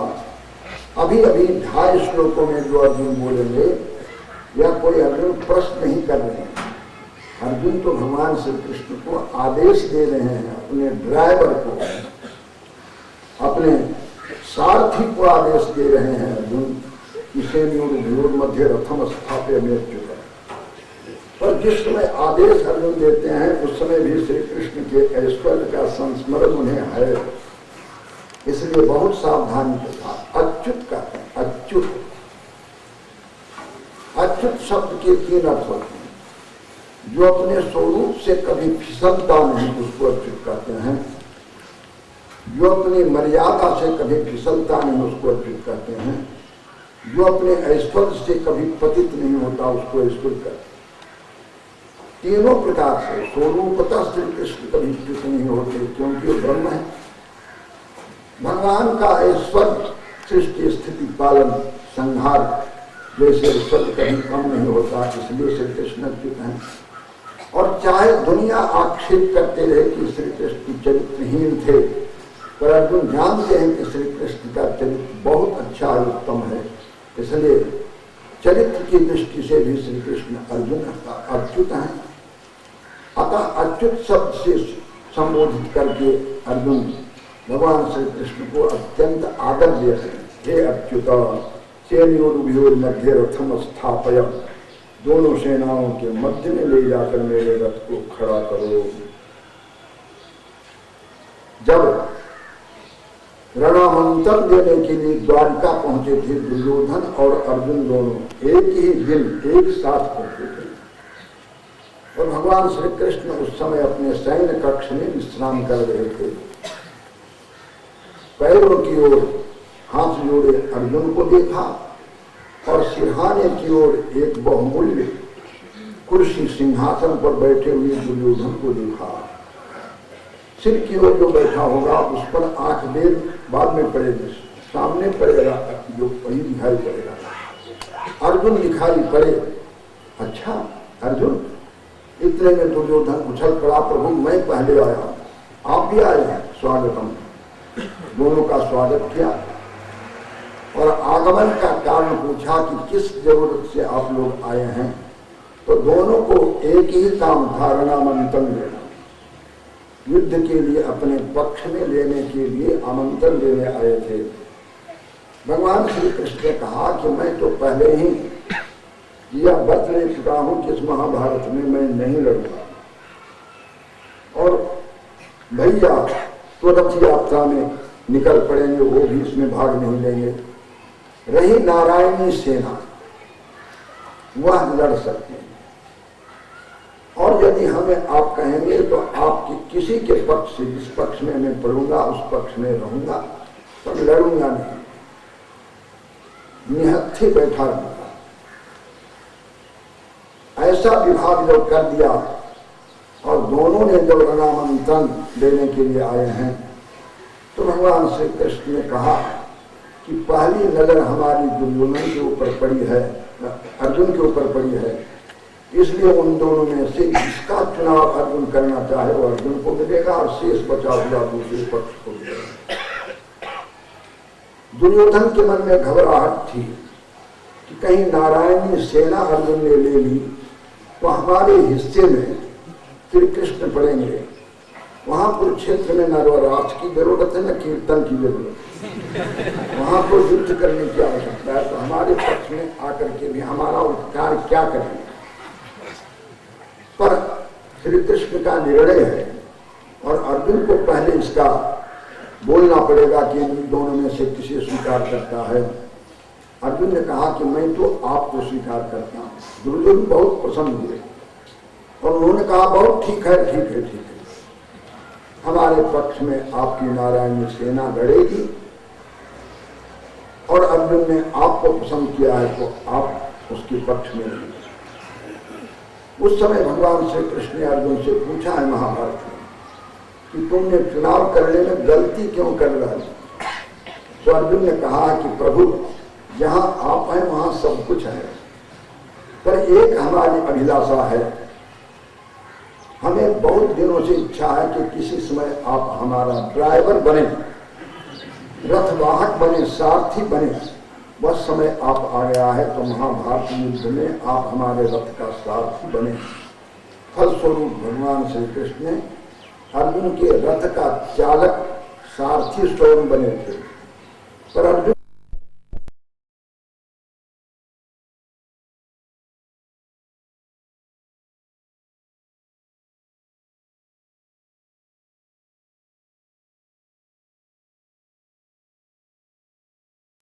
जो आए हुए हैं ऐसे लोगों को मैं देखता हूं, आप मेरे रथ को दोनों सेनाओं के बीच में ले जाकर खड़ा करें। जब इस प्रकार का आदेश श्री कृष्ण जो अर्जुन के सारथी हैं उन्हें दे दिया, तो भगवान श्री कृष्ण अपने मालिक का आदेश पालन करेंगे। संजय आगे कहते हैं, एवं मुक्तो ऋषिकेशो गुणाकेशे न भारत। हे भारत, भारत शब्द से धृतराष्ट्र को संबोधित कर रहे हैं संजय।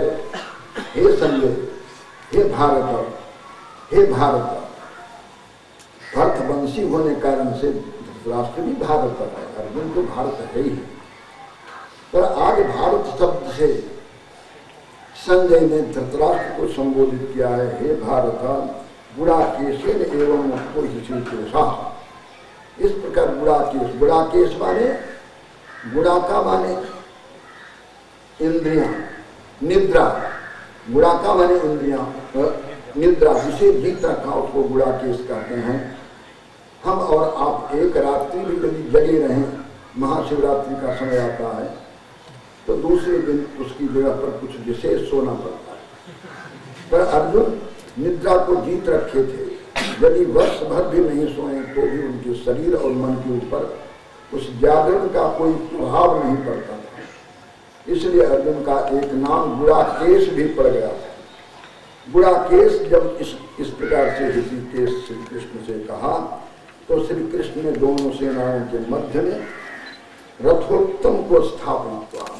जो उत्तम रथ है उसे ले जाकर खड़ा किया, भीष्म द्रोण के सामने सामने खड़ा किया और सभी राजाओं के सामने सामने खड़ा करके पार्थ, हे पार्थ उवाच कहा, समवेतां कुरुनिति। इन कौरवों को देखो, आश्चर्य, कौरव ज्ञान लिखना चाहिए, कुरुन कैसे लिखते हैं? पश्येतांश कुरुनिति। अरे कुरु देश को थोड़े देखने के लिए कहते हैं, कुरु देशवासियों को देखने के लिए कह रहे हैं ना। ऐसी स्थिति में कौरव ज्ञान पश्य यह लिखना चाहिए था, किंतु यहाँ नहीं, बहुवचन, यहाँ पर लुक हो गया बहुवचन में। कौरव कौरव्यो पूर्वा, व्याकरण के नियमानुसार बहुवचन में जाकर अपत्यार्थक लुक प्रत्यय का लुक हो गया है। तदराज प्रत्यय का लुक हो जाने कारण से कौरव्या न लिख करके कुरु लिखा गया है, जो व्याकरण सम्मत है। कुरुवासियों को देखा, एकत्रित हुए कुरुवासियों को देखा, अर्जुन ने देखा।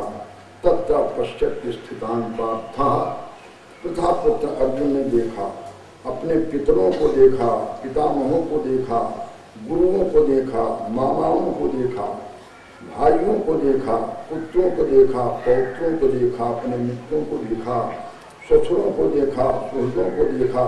दोनों सेनाओं के मध्य में अपने ही सगे संबंधियों को अर्जुन ने देखा। और देखने के बाद क्या प्रतिक्रिया हुई है अर्जुन के मन में, उसे भी आगे अर्जुन अपने वाणी से ही कहेंगे। तान समीक्षा से कौन्तेय सर्वान बंधुन अवस्थितान, उन सभी दोनों सेनाओं के मध्य में खड़े हुए अपने बंधुओं को देखा।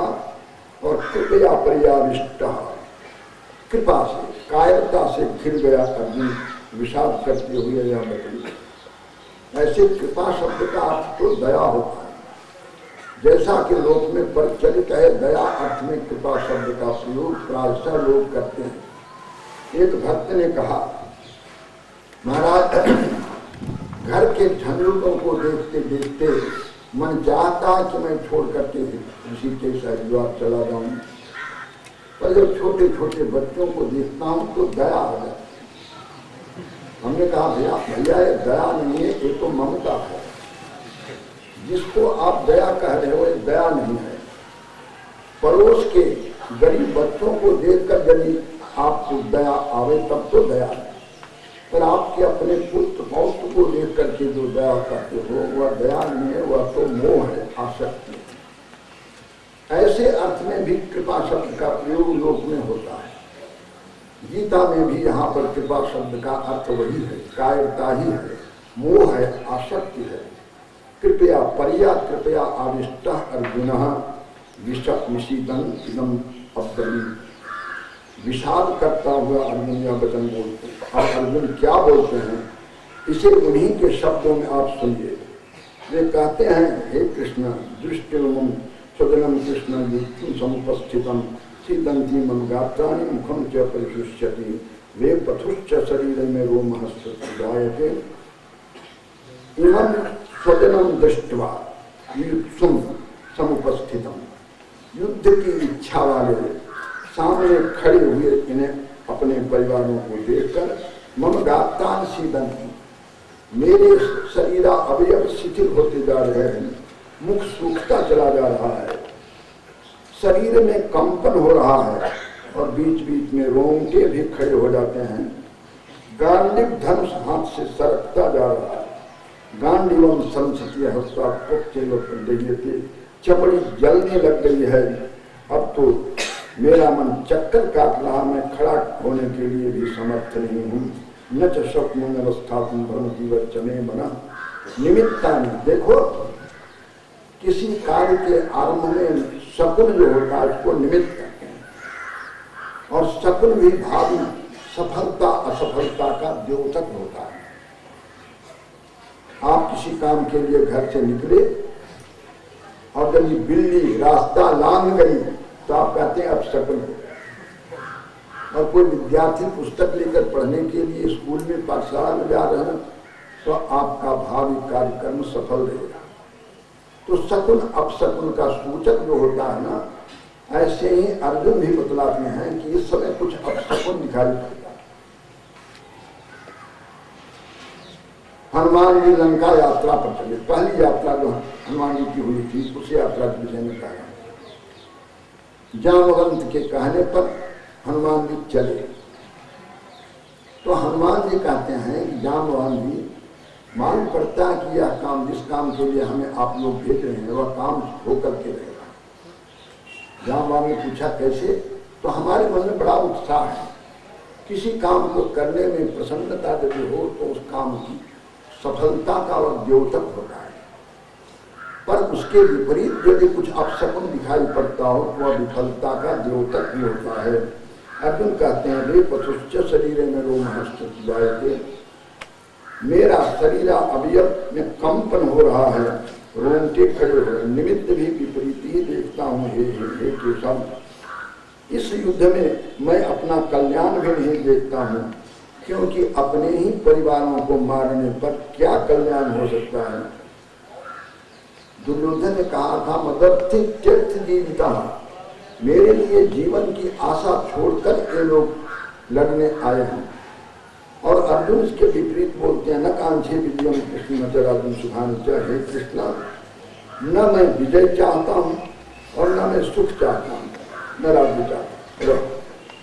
अरे कांक्षा नहीं बोलने जानते महाराज, कछि कांक्षे धातु परस्मै पदी है, कांक्षा में बोलना चाहिए, कांक्षे कैसे बोल रहे हैं। विद्वान लोग कहते हैं छांदस प्रयोग हो गया है, नहीं तो कछि कांक्षे या धातु परस्मै पदी है, कांक्षा में बोलना चाहिए, कांक्षे कैसे करें। न कांक्षे प्रियम कृष्ण, हे कृष्ण मैं विजय नहीं चाहता, राज्य भी नहीं चाहता, सुख भी नहीं चाहता। हे गोविंद नो राज्य क्यों, हमें राज्य से क्या लेना है, भोग से क्या लेना है, जीवन से क्या लेना है। अरे ये शाम अर्थे कांक्षितम नो राज्यम भोगा सुखानि च, जिनके लिए हमें राज्य भोग और सुख अभिष्ट था, त इन्हें अवस्थिता युद्धे, वे ही तो आज प्राण और जीवन की आशा, धन की आशा छोड़कर सामने खड़े दिखाई पड़ते हैं। वे कौन कौन है महाराज सुन लीजिए। गुरुदेव हैं, गुरु हैं, तीन हैं, द्रोणाचार्य तो नहीं है, कृपाचार्य नहीं है, उनके पुत्र भी है। आचार्य पितरा पुत्रा तथैव चित्तामह, आचार्य हैं, पितर हैं, पुत्र हैं, पितामह हैं, मामा हैं, ससुर हैं, पौत्र हैं, श्याले लोग हैं। श्याले में श्री कृष्ण भी है, जो श्याला कहा अर्जुन ने तो श्री कृष्ण भी मुस्कुराए, क्योंकि मैं भी उनका श्याल हूँ। आपको शायद पता होगा श्री कृष्ण की सगी बहन जो सुभद्रा है ना, बस वह दुर्योधन को ब्याही गई है, और उस ब्याह में अर्जुन श्री कृष्ण की बड़ी भूमिका है, क्योंकि बलदेव जी और वसुदेव जी नहीं चाहते थे कि अर्जुन के साथ में सुभद्रा का विवाह हो, पर भगवान श्री कृष्ण चाहते थे। इसके फलस्वरूप श्री कृष्ण अर्जुन के श्याले हुए। जब अर्जुन ने श्याला कहा तो श्री कृष्ण भी मुस्कुराए कि मैं भी तो उसके श्याला हूँ। मातृ सोचरा पुत्र श्याला संबंधित था, एक ताम तुम इच्छा में, मैं इन्हें मारना नहीं चाहता हूँ, चाहे वे मुझे मारे तो भी। हे मधुसूदना, तीनों लोगों के राज्य मिलने पर भी मैं इन्हें मारना नहीं चाहता हूँ, तो छोटी सी पृथ्वी के लिए तो क्या करना है। भगवान, क्या इन धृतराष्ट्र के पुत्रों को, पक्षवालों को मार करके हमें कोई प्रसन्नता होगी जनार्दन? पाप ही तो लगेगा, इन आपताइयों को मारने के बाद हमें पाप ही तो लगेगा, इसलिए ऐसा काम मैं करना नहीं चाहता। तस्मान ना रहा वयम हम धातराष्ट्रान सुबांधवान, इसलिए अपने ही सगे संबंधी धृतराष्ट्र पक्षियों को मैं मारना नहीं चाहता हूँ। स्वजनम ही कथम हतो सुखिन श्याम माधव, हे लक्ष्मीपति भगवान, अपने ही परिवारजनों को मारकर हम क्या सुखी हो सकेंगे। ये लोग इस संबंध में ऐसा क्यों नहीं सोचते? यदि ऐसा कोई कहता हो, भगवान श्री कृष्ण कहते हैं, तो अर्जुन उसका उत्तर दे रहा है, यद्यपेते पश्यन्ति लोभो पातचेतसा, इनकी बुद्धि लोभ के कारण से मारी गई है। आने ये लोभी हैं और हम निर्लोभ हैं, यह भी अर्जुन को अपने में विशेषता दिखाई पड़ती है। लोभोपहत, लोभे न उपहतम चेता केशाम ते लोभोपहत चेतसा भयम, इन्हें न पश्यन्ति, ये कुल के नाश होने वाला जो दोष है और मित्र के साथ द्रोह करने पर जो पातक होता है, इन दोनों बातों को लोभी लोग, लोभोपहत चित धृतराष्ट्र धातराष्ट्र लोग नहीं देख रहे हैं, पर हम लोग तो समझदार हैं ना। कथम न देव मस्मा भी पापा दुष्मान निवर्तती, हम लोग जानने वाले हैं, क्यों नहीं इस पाप से हम ही बच जाएं। कुल क्षेत्र दोषम भी अस्मा भी, अपने वंश के नाश होने पर जो दोष होगा, इस दोष को हम जानते हैं, हे जनार्दन, हम ही इस पाप से बचने के लिए क्यों नहीं सोचें? कुलक्षय प्रणश्यन्ति, ये सब दोष हैं। कुल के नाश होने पर कुल धर्म, सनातन कुल धर्म नष्ट हो जाएंगे। अधर्म के नष्ट होने पर संपूर्ण कुल को पाप दबोच डालेगा। अधर्म से अभिभव हो जाने पर हे कृष्ण, एक कुल स्त्रियां प्रदूषित हो जाएंगी और स्त्रियों की दूषित हो जाने पर हे कृष्ण वंश में उत्पन्न अर्जुन, जो संतान आगे उत्पन्न होगी वह संतान वर्ण संकर कहलाएगी। वर्ण संकर संतान नरकार कुलघ्ना नाम कुलस्य, कुल घातियों को और कुल को नरक पहुंचाने वाला होगा। और उस हालत में पतंति पितरो येषाम, इनके सभी पितर लुप्त पिंडोदक क्रिया, जिनके पिंड क्रिया और उदक क्रिया, श्राद्ध को पिंड क्रिया कहते हैं और तर्पण को उदक क्रिया कहते हैं। जब कोई करने वाला नहीं रहेगा वंश में, कोई रहेगा ही नहीं, सभी वर्ण संकर हो गए और वर्ण संकर के द्वारा किया गया श्राद्ध तर्पण आदि पितरों को प्राप्त नहीं होता है। तो लुप्त पिंडोदक क्रिया पितर ऐशाम पितृ पतंत, इनके पितर पितृलोक से गिर जाएंगे। ये सब कुलनाश का परिणाम होगा। दूसरे रीते कुलघ्नानाम वर्ण संकर कारक, कुल घातियों के वर्ण संकर कारक ये सब दोष हैं। इन दोषों से उत्सर्ग जाति धर्म, भगवान जाति धर्म भी नष्ट हो जाएंगे और शाश्वत जो कुल परंपरा है वह भी नष्ट हो जाएगी।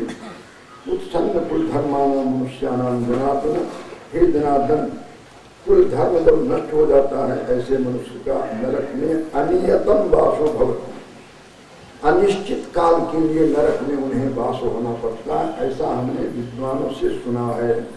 अरे अब तक अपने किए हुए इस कुकृत पर भी अर्जुन को बड़ा भारी पश्चाताप है। अहोबत महत्पापम कर्तव्यम, हम लोग महान पाप करने के लिए खड़े हो गए हैं। जो राज्य और तज्जन सुख लोभ से अपने स्वजन को मारने के लिए आए हैं, अब हमको नहीं ही मारेंगे। और जब हम हथियार छोड़ देंगे उस हालत में भी यदि हमारे ऊपर शस्त्र प्रहार करेंगे तो हम समझें कि अब तक किए हुए हमारे पाप का वह प्रायश्चित हो जाएगा। यदि माम अप्रतिकार अशस्त्रम शस्त्रपान यथात्रास्कारणे हन्युः, अप्रतिकार अशस्त्रम माम, मैं प्रतिकार नहीं करूंगा, मैं शस्त्र छोड़ रहा हूं। इस हालत में भी शस्त्रधारी धृतराष्ट्र पक्ष वाले रणे अन्य तन्मे क्षेम तरम भवे, तो अब तक किए हुए हमारे कुकृत्य का यह प्रायश्चित हो जाएगा, ऐसा हम मानेंगे। ऐसा कह करके अर्जुन ने हथियार में जमीन पर रख दिया। एवं मुक्तांजनस्तंभे रथोपस्थोपादिशत, रथ के पिछले भाग में जा बैठे, धनुष बाण दोनों जमीन पर फेंक दिया। अर्जुन का मन शोक से संदिग्ध है। शोक संदिग्ध मानस वाला अर्जुन ने सशरम धन निश्चित बाण के सैन्य धनुष को छोड़कर रथ के पिछले भाग में जा बैठे। इन 47 श्लोक में प्रथमाध्याय पूर्ण होता है, जिसका नाम है अर्जुन विषाद योग।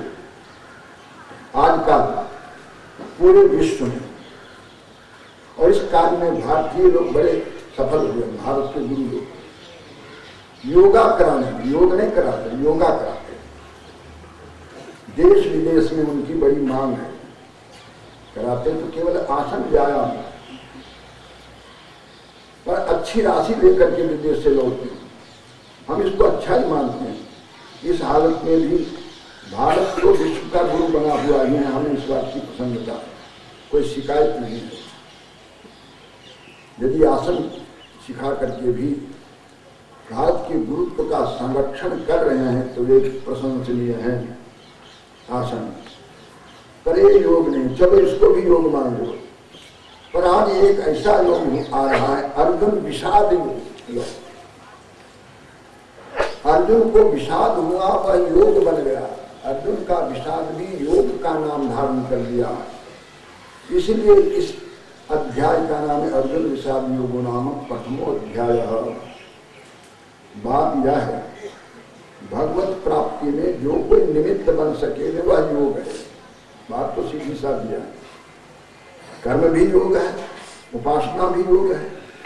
साक्षात परमात्मा प्राप्ति में हेतु नहीं होने पर अंतःकरण शुद्धि का कारण हो, चित्त की एकाग्रता का कारण हो, तत्व ज्ञान का कारण तो सांख्य ही है। किंतु तत्व ज्ञान के लिए अंतःकरण शुद्ध भी होना चाहिए, शांत भी होना चाहिए। और अंतःकरण शांत करने के लिए उपासना की और अंतःकरण को, मन को शुद्ध करने के लिए कर्मानुष्ठान की आवश्यकता है। तत्व साक्षात तो विचार से ही होगा, सांख्य से ही होगा।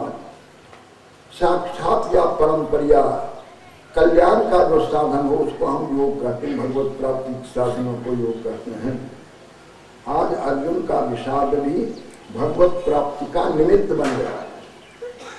क्या श्री कृष्ण और अर्जुन की पहली मुलाकात है? आज क्या पहली मुलाकात नहीं थी? बाल सखा है, श्याले जीजा का संबंध भी है।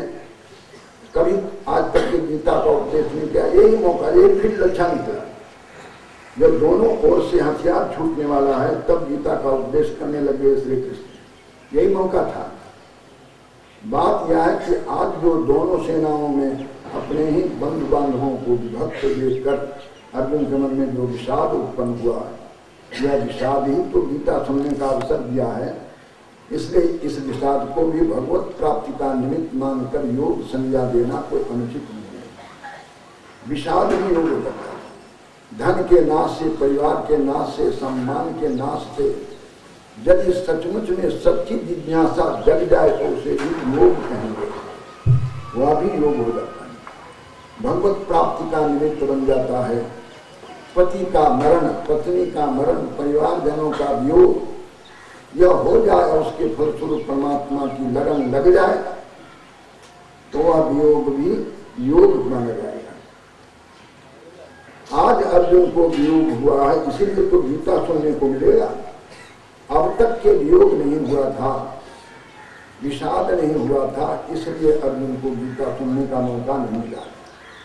यह विषाद भी योग का रूप धारण करने वाला है, जिसे आप द्वितीय अध्याय के 10वें श्लोक से सुनेंगे।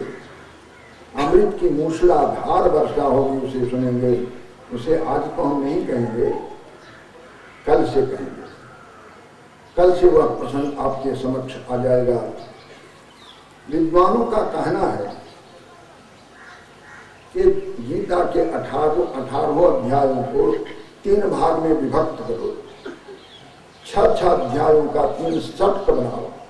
संगनाम समूह सप्तम, प्रथम सप्त, द्वितीय सप्त, तृतीय सप्त।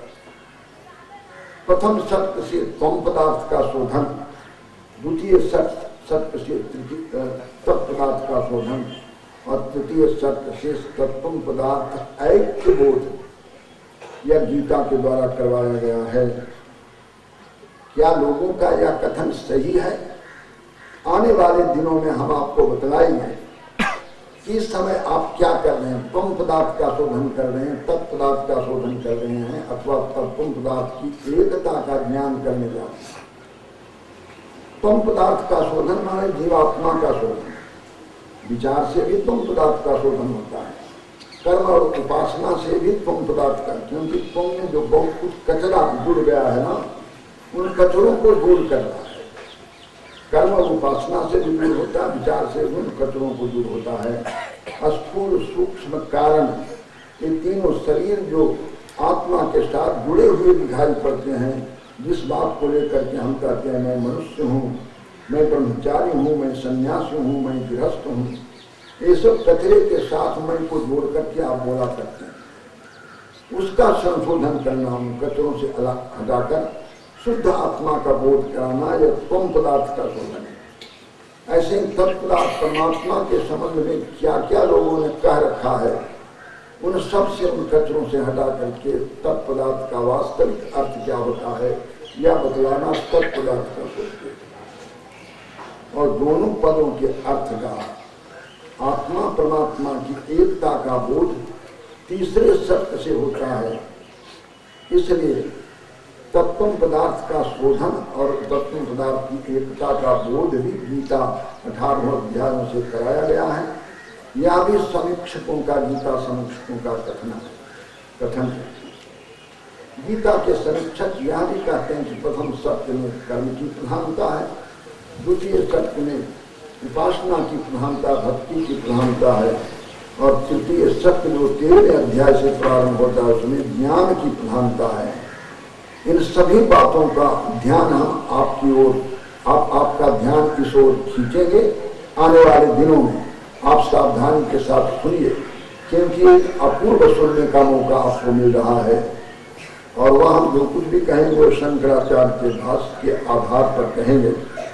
हमें किसी के कथन से कोई द्वेष नहीं है, किंतु भगवत पाद आदि शंकराचार्य के प्रति अनुराग और श्रद्धा होने के कारण से उन्हीं के सिद्धांतों को लेकर हम बोलने का प्रयास करेंगे आगे वाले दिनों में। आज तो समय हो गया है, 5 बज चुके हैं, इसलिए इस प्रसंग को नहीं छोड़ते हैं, कल से करते हैं।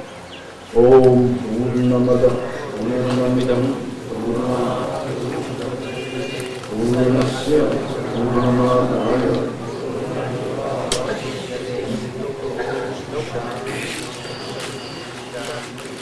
शंकरं शंकराचार्यं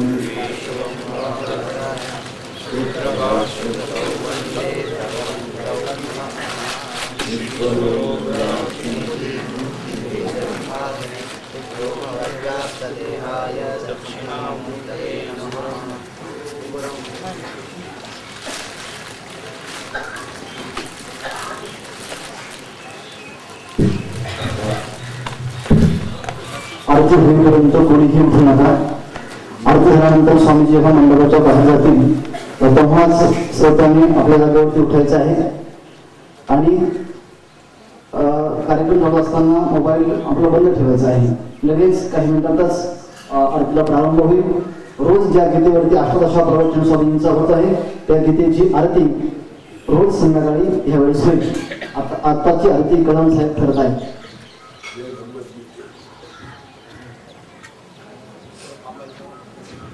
कोणीही उठू नका। श्रोत्यांना विनम्र विनंती आहे की आरती होईपर्यंत कोणीही आपल्या जागेवर उठू नका। जेव्हा स्वामीजी आपल्या मंडपाच्या बाहेर पडतील, गाडीत बसतील, त्याच वेळेस भाविकांनी उठावं। मया जय भगवद गीते हरि कमल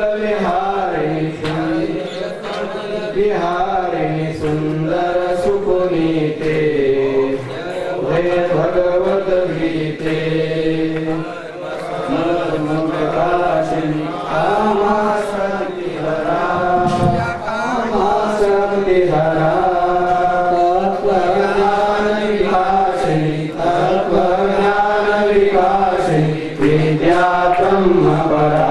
ओम जय भगवद गीते निश्चल भक्ति विहारिणी निर्मल मलहारी निर्मल मलहारी शरण शरणाई सब विधि सुखकारी। ओम जय भगवद गीते रागद्वेष विहारी तारिणी बोध सदा तारिणी बोध सदा भव भयहारिणी तारिणी भव भयहारिणी तारिणी परमानंद प्रभा। ओम जय भगवद गीते आसुर भाव विनाशिनी नाशिनी तमरजनी नाशिनी तमरजनी दैवी सर्वगुणधारिणी दैवी सर्वगुणधारिणी हरिरसिका सजनी। ओम जय भगवद गीते समता त्याग सिखावणी हरिमुख की वाणी हरिमुख की वाणी सकल शास्त्र की स्वामी सकल शास्त्र की स्वामी श्रुतियों की रानी। ओम जय भगवद गीते दया सुधा बरसावनी मातु कृपा की है मातु कृपा की है। हरि पद प्रेम दान कर हरि पद प्रेम ओम जय भगवत गीते ओम जय भगवत गीते जय भगवत गीते हरि कमल निहारी हरि कमल निहारी सुंदर सुगीते ओम जय भगवत गीते हरि ओम कर्पूर गौरम करुणावतारम संसार सारम भुजगेन्द्रहारम सदा वसंतम हृदयारविंदे भवं भवानी सहितं नमामि अशितगिरिसमं शाकजलं सिन्धुपात्रे सुरतरुवरशाखाले फणिभक्तमुरली लिखति यदित्वा शारदा सर्वकालं ईशकारं न याति त्वमेव माता च पिता त्वमेव बन्धुः सखा त्वमेव वेदा द्रविणं त्वमेव सर्वं महदेव देव हरि ओम यज्ञेन यज्ञमयजन्त देवास्तानि धर्माणि प्रथमान्यासन् एहनाकं महिमानः सचन्तयत्र पूर्वे साध्याः सन्ति देवाः राजाधिराजाय प्रसय्यसाहिने नमो वयं वै श्रवणाय कुर्महे समे कामान् कामकामाय मह्यं कामेश्वरो वै श्रवणो ददातु कुबेराय वै श्रवणाय महाराजाय नमः ओम विश्वतः चक्षुरुत विश्वतो मुखो विश्वतो बाहुरुत विश्वतस्वात् संबाहुभ्यां धमति सम्पत्त्रैर्जावा भूमि जनयन् देवैकः नाना सुगन्धपुष्पाणि यथा कालोद्भवानि च भक्त्या दत्तानि पूजार्थं गृहाण परमेश्वर ओम नमः पार्वतीपते हर हर महादेव पुंडलिकावरदे हरिभो श्री ज्ञानदेव मौनी ज्ञानेश्वर महाराज की जय सद्गुरु तुकाराम महाराज की जय सद्गुरु महाराज की जय कृपया सर्व भक्तांना विनंती स्वामी महाराज मंडपाच्या बाहेर जाईपर्यंत एकाही व्यक्तीने आपल्या जागा सोडू नये हात जोडून सर्व नम्रतेची विनंती स्वामी महाराज जोपर्यंत गाडीत बसत नाहीत तोपर्यंत कोणीही मंडपाच्या बाहेर जाऊ नये आपण जागेवर उठू सुद्धा नाही आपल्या प्रत्येक व्यक्ती आपापल्या जागेवर बसावं ही नम्रतेची विनंती आहे